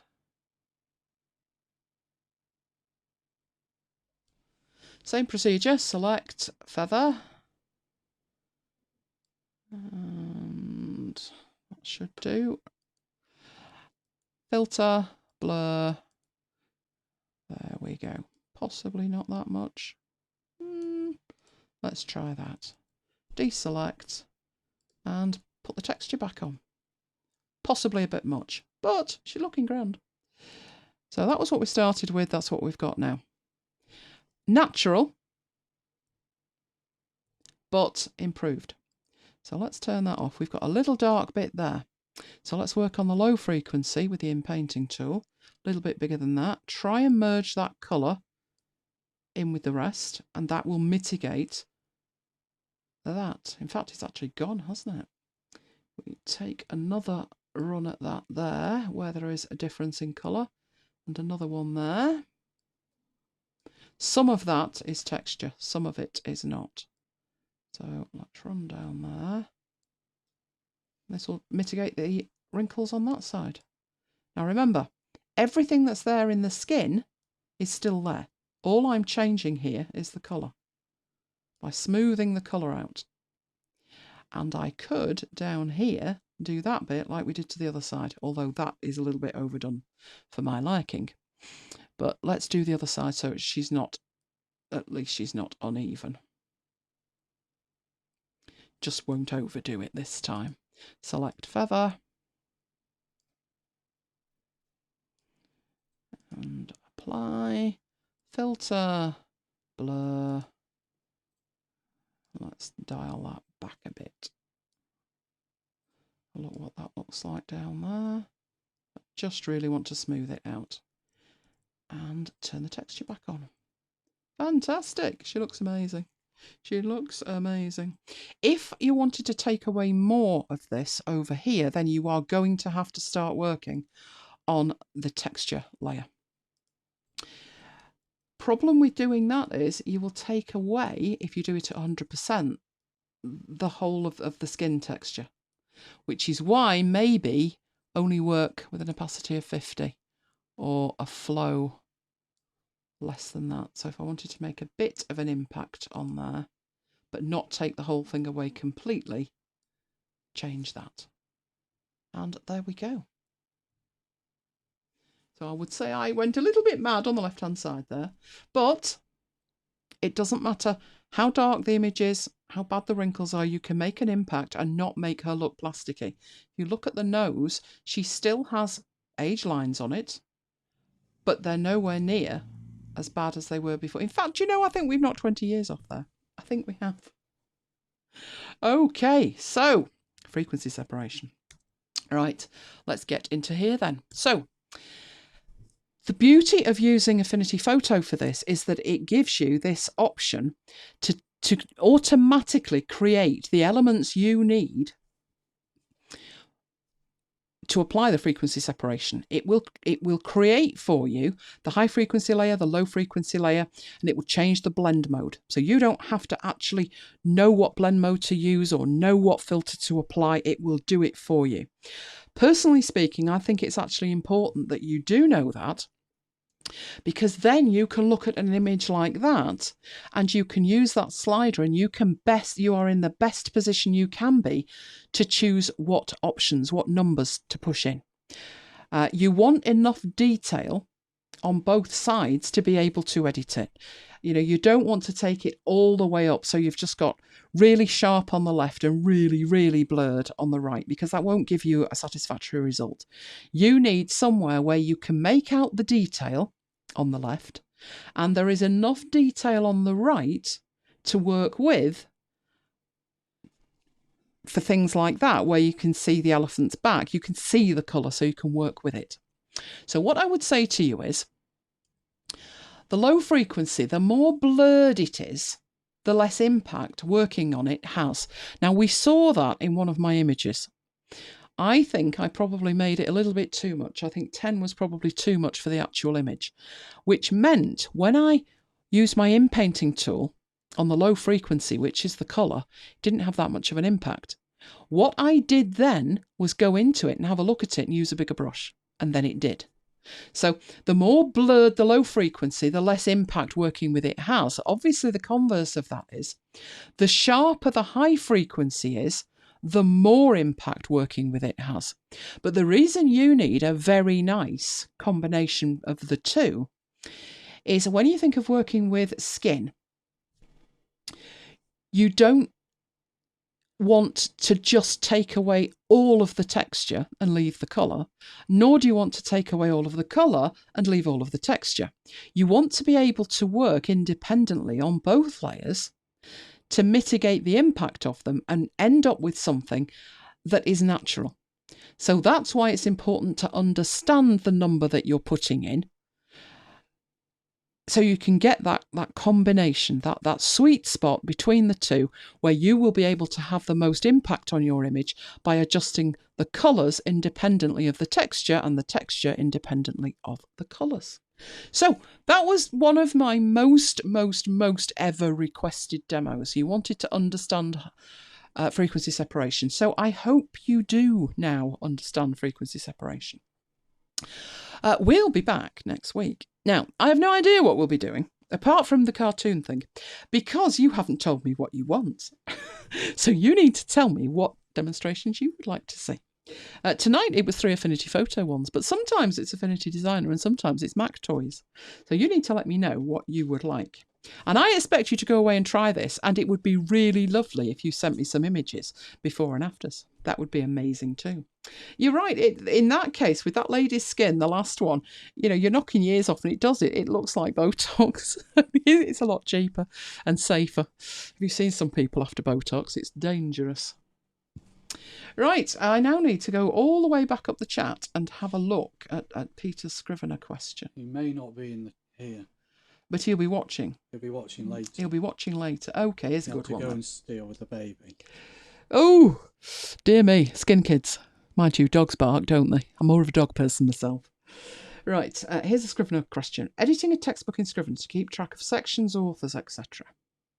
Okay. Then exporting to OpenOffice to run through Grammarly and use a reference manager. Okay, so far.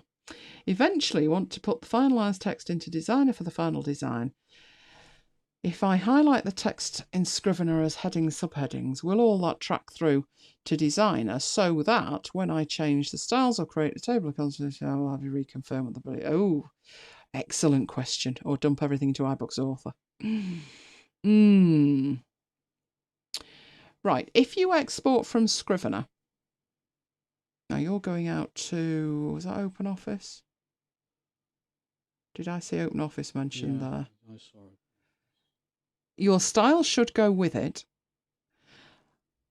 and subject to that OpenOffice document being converted to a docx, it should import everything you need to create the table of contents.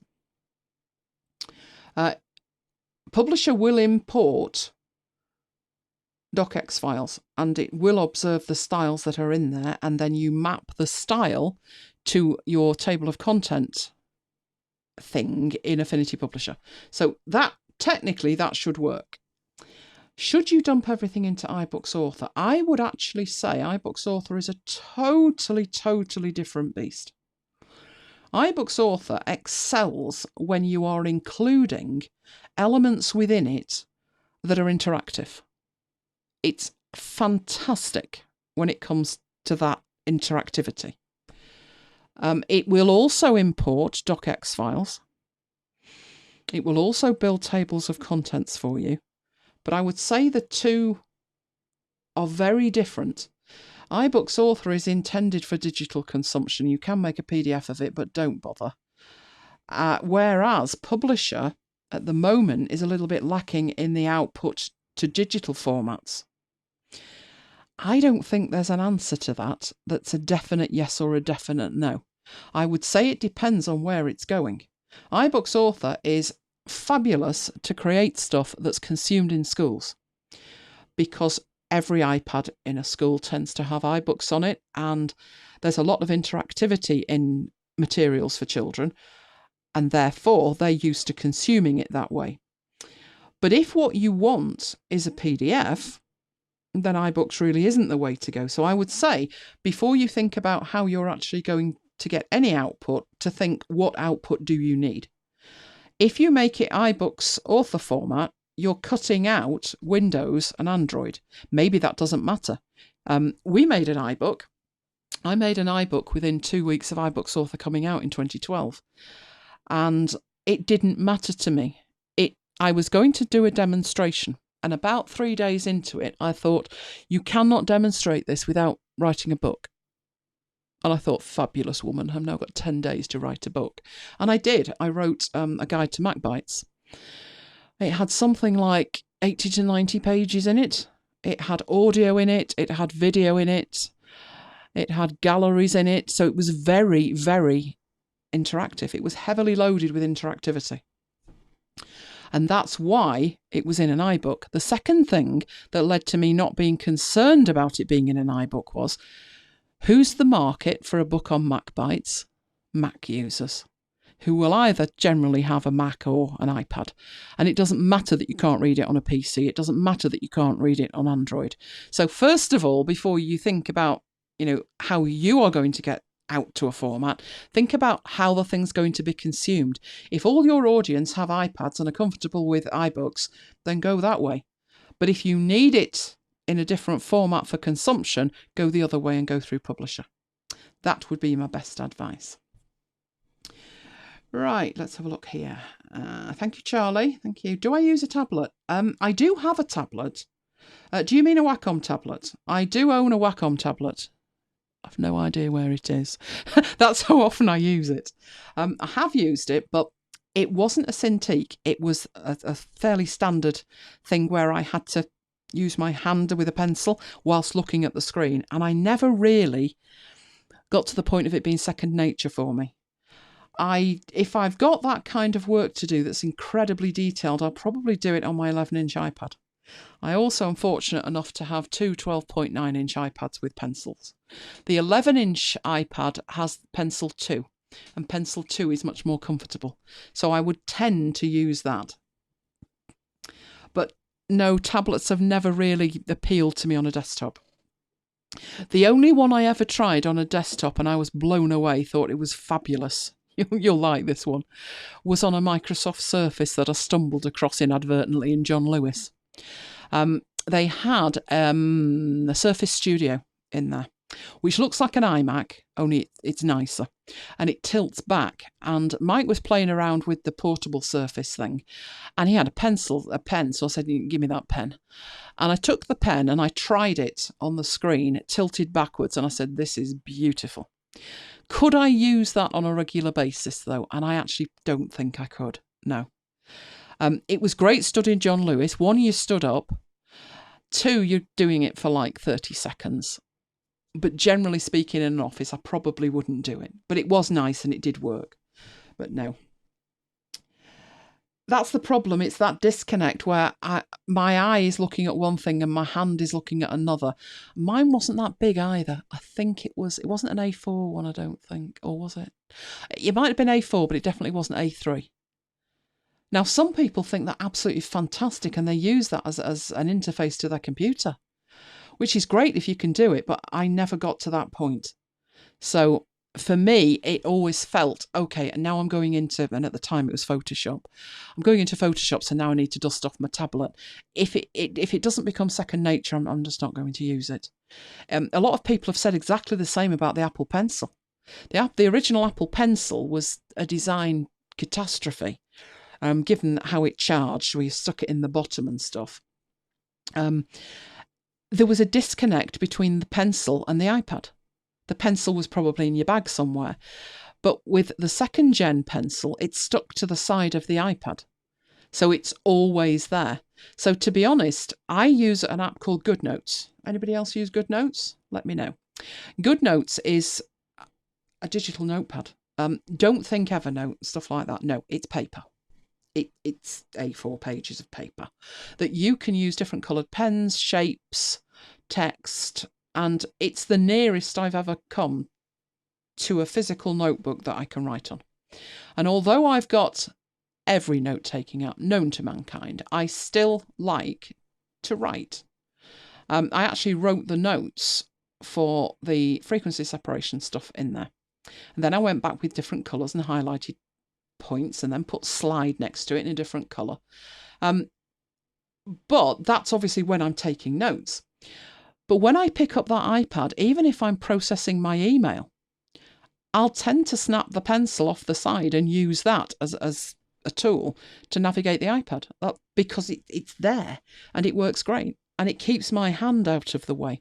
One of the things I used to use, I had another stylus. It was a chunky little thing called Just Mobile? Just Mobile, I think it was. And it was like a crayon with a big rubber tip on it. And the reason that I had it was, if I just bring my iPad to the microphone, listen to this. That's the tip of the pencil on the glass. So when I'm doing a demonstration, I actually had somebody complain that they could hear the pen on the glass. Well, yeah, because that's what I'm doing. What do you want me to do with it? I can't just waft it above the glass. But I noticed this other stylus thing enabled me to have my hand out of the way and it didn't make a noise. It's absolutely shocking for writing, but for that, it's great. So I agree with you. I never quite got there. That's a good idea, that. I have heard of it being used for video editing, tablets for video editing. I must admit, I don't. But then I edit that much video. I must edit in a week. God, probably about 12 hours of video in a week. I'm that fast with the shortcuts and stuff. I don't want to bring any other interface into it. I do use, that's when I dust off my trackpad, because I use a mouse, but I use a trackpad left-handed. I have never allowed myself to use a trackpad right-handed on the basis that I then wouldn't want to use it left-handed. So I use it left-handed when I'm video editing, so I can zoom in and out and swipe across and stuff like that. And that way I've got my right hand on my mouse, my left hand on the trackpad, and that's what I do. Let's have a look down here. I have seen a screen protector that is called something like Paper-like. And I must admit, I really fancied it. It looked a little textured. And it said it was the nearest thing you'd get to paper. And I really fancied it. I just thought it was ludicrously priced. And I thought you'll never get it on without bubbles in it. But I must admit, it did appeal to try that. Maybe I'll go that note. I've tried Notability, and the difference with Notability is just, Notability is fantastic, and its handling of text is better than GoodNotes. But Notability does stupid things, in my opinion. Like when you use the highlighter tool, it highlights over the top of the text, so the text looks dull. Whereas GoodNotes has the sense to put it behind the text. So the text is punchy, but it's highlighted. It's just small things like that.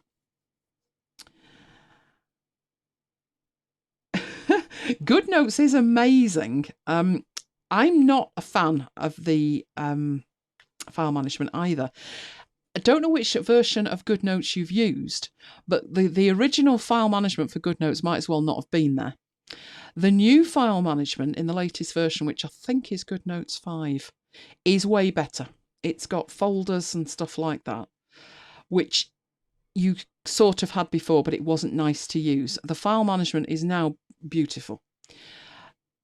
GoodNotes edges it for me because I can make templates for the pages and then pull them in. So I can actually use, Publisher the first week it was released to make some pages for my notebooks. So when I'm a school governor and I do the minutes for one of the meetings. So when I go in there to do the minutes, I already have a notebook which has blank pages in it, but at the top it's got title, date and page. Obviously the title is the committee that I'm taking notes for. And that's the same on every page. And the date is going to be the same. The only thing, therefore, that changes is the page number. So what I've done is I go in with a notebook with 100 pages in it, in the vain hope that I am only going to use 10, which I pretty much do. And then I make the notes on it. And for that job, I have created myself a template that uses the Cornell note system, the note-taking system, page look. I can show you how I did that if you like. Mike, make a note. There's a Mac demo. Like good note. Yeah. I couldn't live without my shortcuts. And I find at least 2-3 times a week I'm creating more and trying to make them all dovetail together. One of my tasks at the moment is to master more shortcuts for OmniFocus, because for OmniFocus, I tend to use it on an iPad quite a bit, but I wanted to make the desktop one more friendly. That was what got me down the rabbit hole of NVAlt. I did, however, find out with NVAlt that they are doing a new version of NVAlt, completely new. So I was quite excited about that and put myself forward for the beta. Yes, it's great. It's expensive. Oh, what was expensive? What was expensive there? Oh, that cover. Yeah, I'd like to try it. And I can imagine myself getting very taken with it. What I'd then be concerned about, though, is, okay, so you've got this thing on and it's great for taking notes, but it's not great for watching a video. So you'd have to let me know, how much impact does it have on the other apps? There's a Mac version of GoodNotes on the way. There is, and I completely ripped them a new one, Neil, on an episode of MacBites, that they had the temerity to release version 5 for the iPad, but not for the Mac. And when they did for the Mac, it wasn't all there, to say the least. They'd ripped out the ability to edit a notebook, for crying out loud. You couldn't put notes in it. I'm on the beta track and they're getting there, but I wouldn't say they are there yet. And I don't agree with that thing of you've got a version 4 and it works, and then they bring out a new version and it's got half the features the last one had. That doesn't work for me. At least leave the features that were there alone and add new features. Don't take away the ones that are there. Their argument would be that they are completely redesigning it. But there's certainly a lot it can't do. I use the desktop version for adding notebooks to the iPad version. If I add it to the desktop, it will synchronize to the iPad. But it is a very, very, very good note-taking system.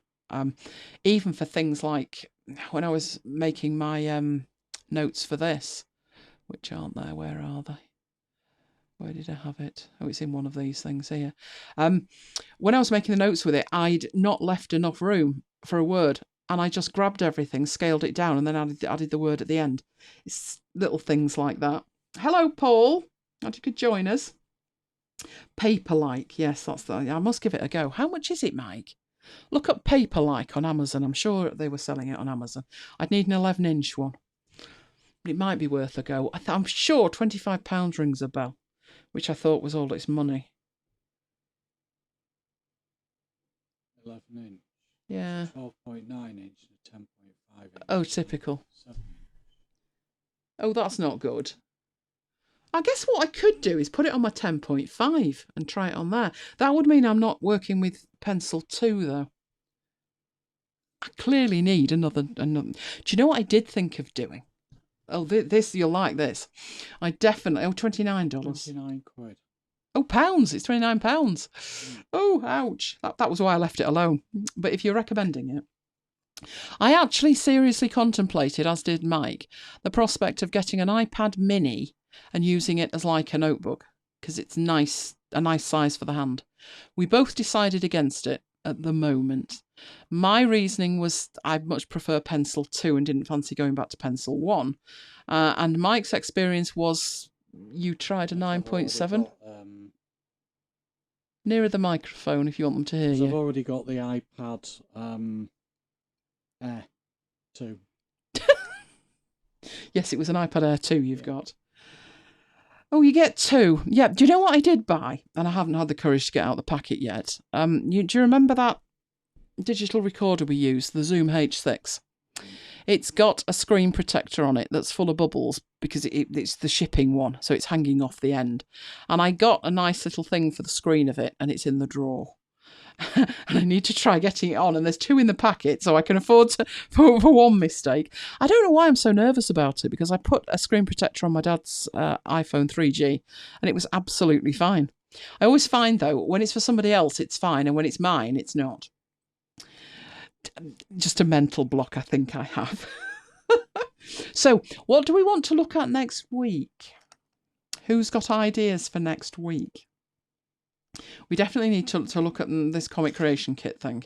We need to take the... oh, there was a question there. I saw a question as well.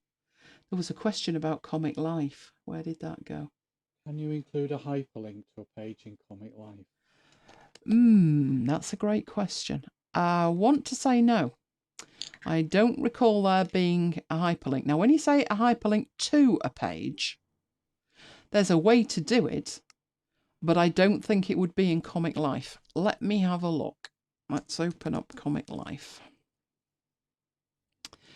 Let's try Mike's Magic Night. I know that one's working. Right, if what you mean is... Why have you opened up on the wrong screen? If what you mean is like an index, so we want to go from there to page 5, I don't think there is. I see no option for that whatsoever. Nope, nothing. But what you could do is, if we export that as a PDF, that will do fine. Take all of the pages and put that on the desktop. Yes, the desktop. Come on, you can do it. No, desktop. Right. Once you've got it out of Comic Life, you could do it by hand. Let me show you that. And, I'm saying you can. Now I'm beginning to wonder. Because what I would intend to... Good grief, that's big. Yeah, let's not have that page too big, hey? There we go. Right, could I do that? Well, you've got the ability to edit, and you can put a link in, but can you put links to pages? Select an area or text on a page for a link to be inserted. So say I wanted to put that around rain. What I can do in here, which is PDF Expert, is I can put a link to a page in here, which I'm assuming I can do. Let's go down to this one here, A Great Victory. And let's say I want to zoom into that bit there. So what I'm doing is creating an anchor. So that link from the word rain will go to A Great Victory on page 5. That's one thing that I can do. So let's test that. Hover over rain, go to A Great Victory. So that's one way to do it, which is PDF Expert. Basically, anything that can edit PDFs, if it has the ability to add links and anchors. A link is the link where you tell it where to go, and the anchor is where you mark it as the destination. So one is the instruction to go there, and one is the destination. So yes, you could do it in PDF Expert. You could probably do it in Acrobat, but I gave up that years ago. Acrobat just annoys me. Excellent. Right, let me move down here. I've got more stuff here. No, I think I'm up to date there. So, any more questions? Any more questions? And I still haven't seen not one suggestion for next week. Not one. Be very careful, because I'll come up with some weirdy demo. So you definitely need to tell me. What have we got for next week, Mike? GoodNotes and Cornell. Oh, the Cornell thing for GoodNotes. Yeah, I can show that. Because I had to fudge that, if you recall. There is no way to mail merge. So I actually wanted to mail merge dates, do you remember? And I ended up doing it by using page numbers. Obviously for this one, it was just page numbers. So any more questions? Any more questions? We have been so good this week, haven't we? No cake, no ice cream. Oh, well, apart from the ice cream picnic. Mind you, you'd be horrified with what I did with the ice cream picnic thing. The ice cream, fabulous. I saw somebody with a fudge stick, and I wanted one. So Mike headed off, came back with a fudge stick, and said, be careful with it, it's been in the freezer. So I very gently took my teeth to it. He wasn't kidding. It was like rock. So I left it for a bit. It never changed. It was just rock solid. I managed to get a tiny bit off the top and thought, well, that's it. Anyway, this kid that was with us came over and said, "Can I have your fudge stick?" And I thought, well, that gets rid of it. So I gave it to her. She ran off with it. About 5 minutes later, she came back and she said, "I don't really like this," and gave it to me back. So it went in the bin. It was inedible. I was swindled, Mike. Swindled. I was. Completely swindled.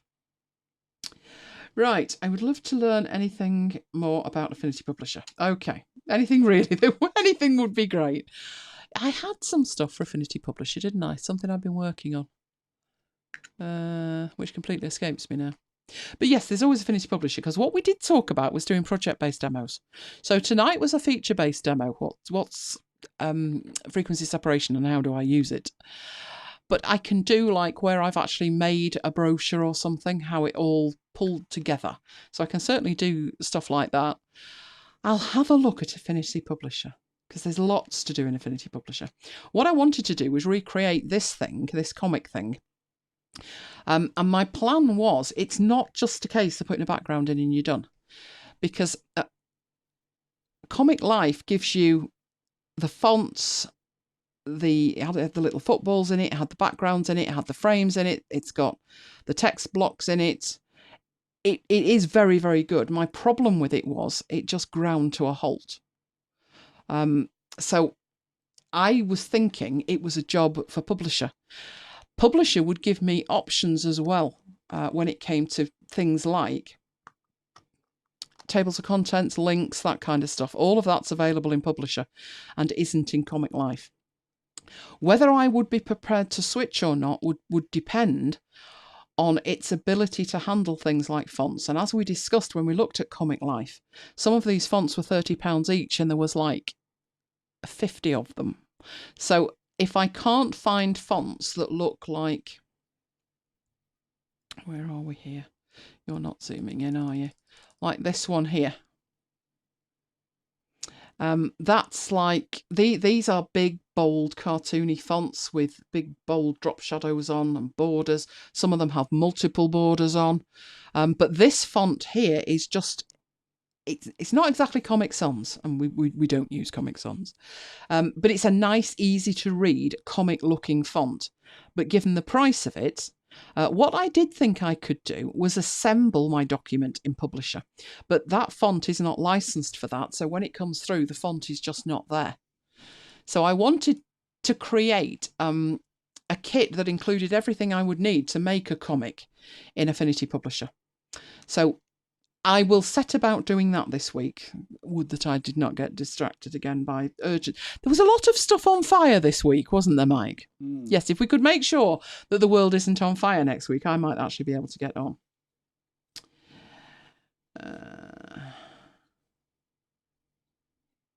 Do I use a maturator type service to find fonts? I'm lucky that I actually have... it was a CD or a DVD back in the day.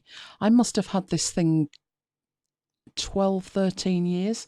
And it was called Adobe Font Folio. So I have thousands of fonts with a catalogue. Paper catalogue, remember those? I think there's a PDF one as well. And what I did was I made a copy of I took everything off the CD and put it on my hard drive. I've also got Typekit, which will try and find fonts, but that is a chargeable thing which comes with Creative Cloud. Another one is What the Font, and you can take a screenshot of something that's got a font in that you're looking for, and it will go and try and find it. Mike, make a note, fonts next week. We can do that. I do have some fonts that don't look unlike these fonts and are free. So that's what I really wanted to do, try and put together everything I would need, because if I sit down and I have a job, I need to put a comic together. I know Comic Life will do it, and I know it will be easy, as long as it's only 2 or 3 pages. If I were to sit down with Publisher, I'd be spending half my time going to find a font, going to find some clip art, going to find a vector artwork, going to find a frame, going to find a speech bubble. You think about all the things that are in here. There's speech bubble up there, a different kind of speech bubble. In fact, there's so many different kind of speech bubbles there. I've got text coming along the bottom. Oh, no, see, I'm glad James has been working on it. James has created some assets. Excellent. Excellent. We will be coming on to that next week. I did intend to do it this week, but if I didn't do frequency separation, I'd be shot, apparently. Taken out and shot. So next week, I'm going to make that the bigger demo. So everybody else needs to follow James's lead and do some homework and get those assets. What I would then intend to do, it's not just a case of putting them in a folder and all my assets are in that folder. I think it's better if you've got access to the assets inside the interface of the application that you're using. That way you are much more inclined to go use them. Otherwise, you'll think, well, that one's not bad, I'll use that instead. And, that way you keep reusing the same fonts and stuff. So it was really a case of using all the features of Publisher and Designer in particular. But now you've got Studio Link, you can use Publisher and get straight through to Designer. With where you would put the stuff and how you would best use it. So what I mean by that, maybe James can work ahead this week if he's got that far, you need to be thinking about shape styles, text styles, assets, the appearance panel. So there's a lot that you can do to prepare yourself to be ready to create a document of a certain type. Obviously, a comic is a certain type of document, but in your world, you may have other certain types of documents that you repeatedly create, maybe like programs for a local football team or something like that. And you want assets available in the fastest possible way. Another thing you need to think about is, great, so you've sat there on your laptop and you've created all this stuff, amazing. And now you need to share it with somebody or you need it on your desktop. And how do you do that? So all of that rolled into what would really be a project-based demo. I'm liking the sound of that for next week. So I'm reckoning that that'll be next week. Yes, definitely James gets a gold star. He's ahead of everybody. I shall expect you all to have caught up with him next week. If you have no idea what we're talking about, check out last week's video, which Mike's got the link to the playlist. Check out last week's video, and there was homework. But it wasn't all work. The homework that you got included in the chat links to sites that contain free assets. So that was our starting point. You were going to download all of these free assets, and then I was going to show you how to deploy them within the Affinity applications. So that's what we'll do next week. See, now we've got a decision. Fabulous, fabulous. So, as we come to the end of another After Hours, rumour has it we had one quiet day this weekend, which means I get a chance to play. That doesn't happen often. That does not happen often. So that's what I'll be attempting to do this weekend. And other than that, we need to go and have, come on Mike, wake up, something to eat. Graham, what have you had? Graham always likes to share. Oh, the import-export's critical, Deborah. It is. The assets aren't common across the Affinity apps. No, they're not. But, as James says, you can import and export them. And there's actually quite a lot that you can import and export. The latest version, which is 1.7.1 of Photo and Designer, both came with a new ability as well, which we very briefly had a look at, but it was very briefly. So I'll go over that in more detail. Basically, where you create the assets you think you'll need, and then you add them to the interface of Affinity. That's what we want. Oh, Graham.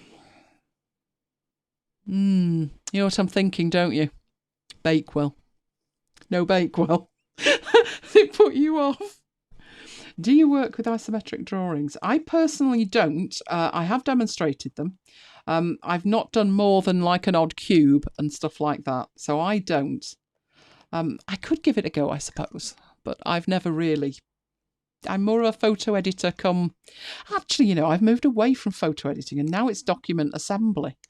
I was doing a lot of work in Designer, and then when Publisher came out, I started putting stuff in Publisher because if it was more than a page, it was going in there.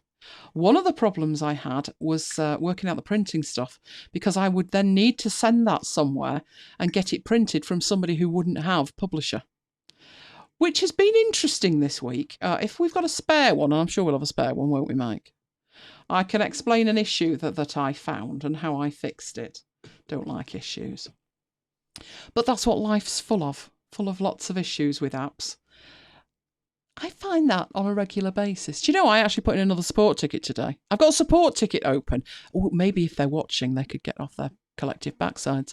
I put a support issue in, which I considered to be a level 1 critical. You know, like it's broken, it's not working. To Scrivener, 12 days ago. Still waiting. Crickets. And I can't move my workflow forward until I know whether this is a persistent problem, because it's sure persistent for me. I'll actually show you next week what it's doing, if you like. And then maybe you can say, oh, you're doing it all wrong. This is the answer. But they've not got back to me. So I actually put in another support ticket tonight, about 10 minutes before we went live, for something else that is broken. My life is full of support tickets at the moment. One of the best companies ever for support, and I know most people use Text Expander. Let me know if you use Text Expander in the chat. I had a very rough situation, shall we say, with Text Expander many years ago. It crashed and burnt that often, and I got onto support and I got ignored. At which point I thought, you know what, I'm going to stick with Typinator, and I've stuck with Typinator ever since. And I think there's only Mike and I on the entire planet that seem to use it. Everybody says, oh, I use Text Expander. But the reason that I use Typinator is I know if I've got a problem with it, he will get back to me if it's in working hours. I would say within an hour. But for the last 3 times I've had a question, he's got back to me within 5 minutes. The last one was, he brought out a brand new version, fantastic. A load of people had said to him they didn't want text expansions to work in Alfred. Why? No idea. I want my text expansions to work in Alfred because I use them as bookmarks. So if I type section key MB, goes to the MacBites site. And they weren't working. So I got onto him and I said, I appreciate this is a new version and I know you've added this as a feature, but could we possibly have an option in the preferences to turn it off? Because I want this feature there. And he got back to me within 5 minutes and said, here's a secret key. Type that into the terminal and it'll do it. That is the kind of customer service I can work with. And that's why I've stuck with his app. Nobody else uses it, apart from Mike, and he has to because I use it. But I literally do not know of one other person that uses that app, but the support is off the scale. Whereas things like Scrivener, crickets, where are you? 12 days for a support ticket is ridiculous. I will give you an update next week whether I've heard from them. I think a Twitter naming and shaming could be called for if I haven't, because it's an important thing that I'm trying to make work, and it's not working, but we'll find out. Okay, so now we know what Graham's having. We're going to have a fruit salad. But have we got blueberries? Yeah. And blackberries? No blackberries. No blackberries. Blueberries. But I like blackberries. You need to go shopping, Mike. Mm. Well, ours will be a fruit salad. We may or may not have other stuff this week. Keep your eye out. Keep your eye out. If you are subscribed to the MacBites News, you will hear all about it. Other than that, we'll be back next week, at which point looks like we're going to do some publisher stuff. We like publisher. So it'll be publisher next week. So if you are with us, good night. If you are watching on catch up, we will see you soon. So it's good night from me. And it's good night from me. And we'll both see you next time. Night, guys.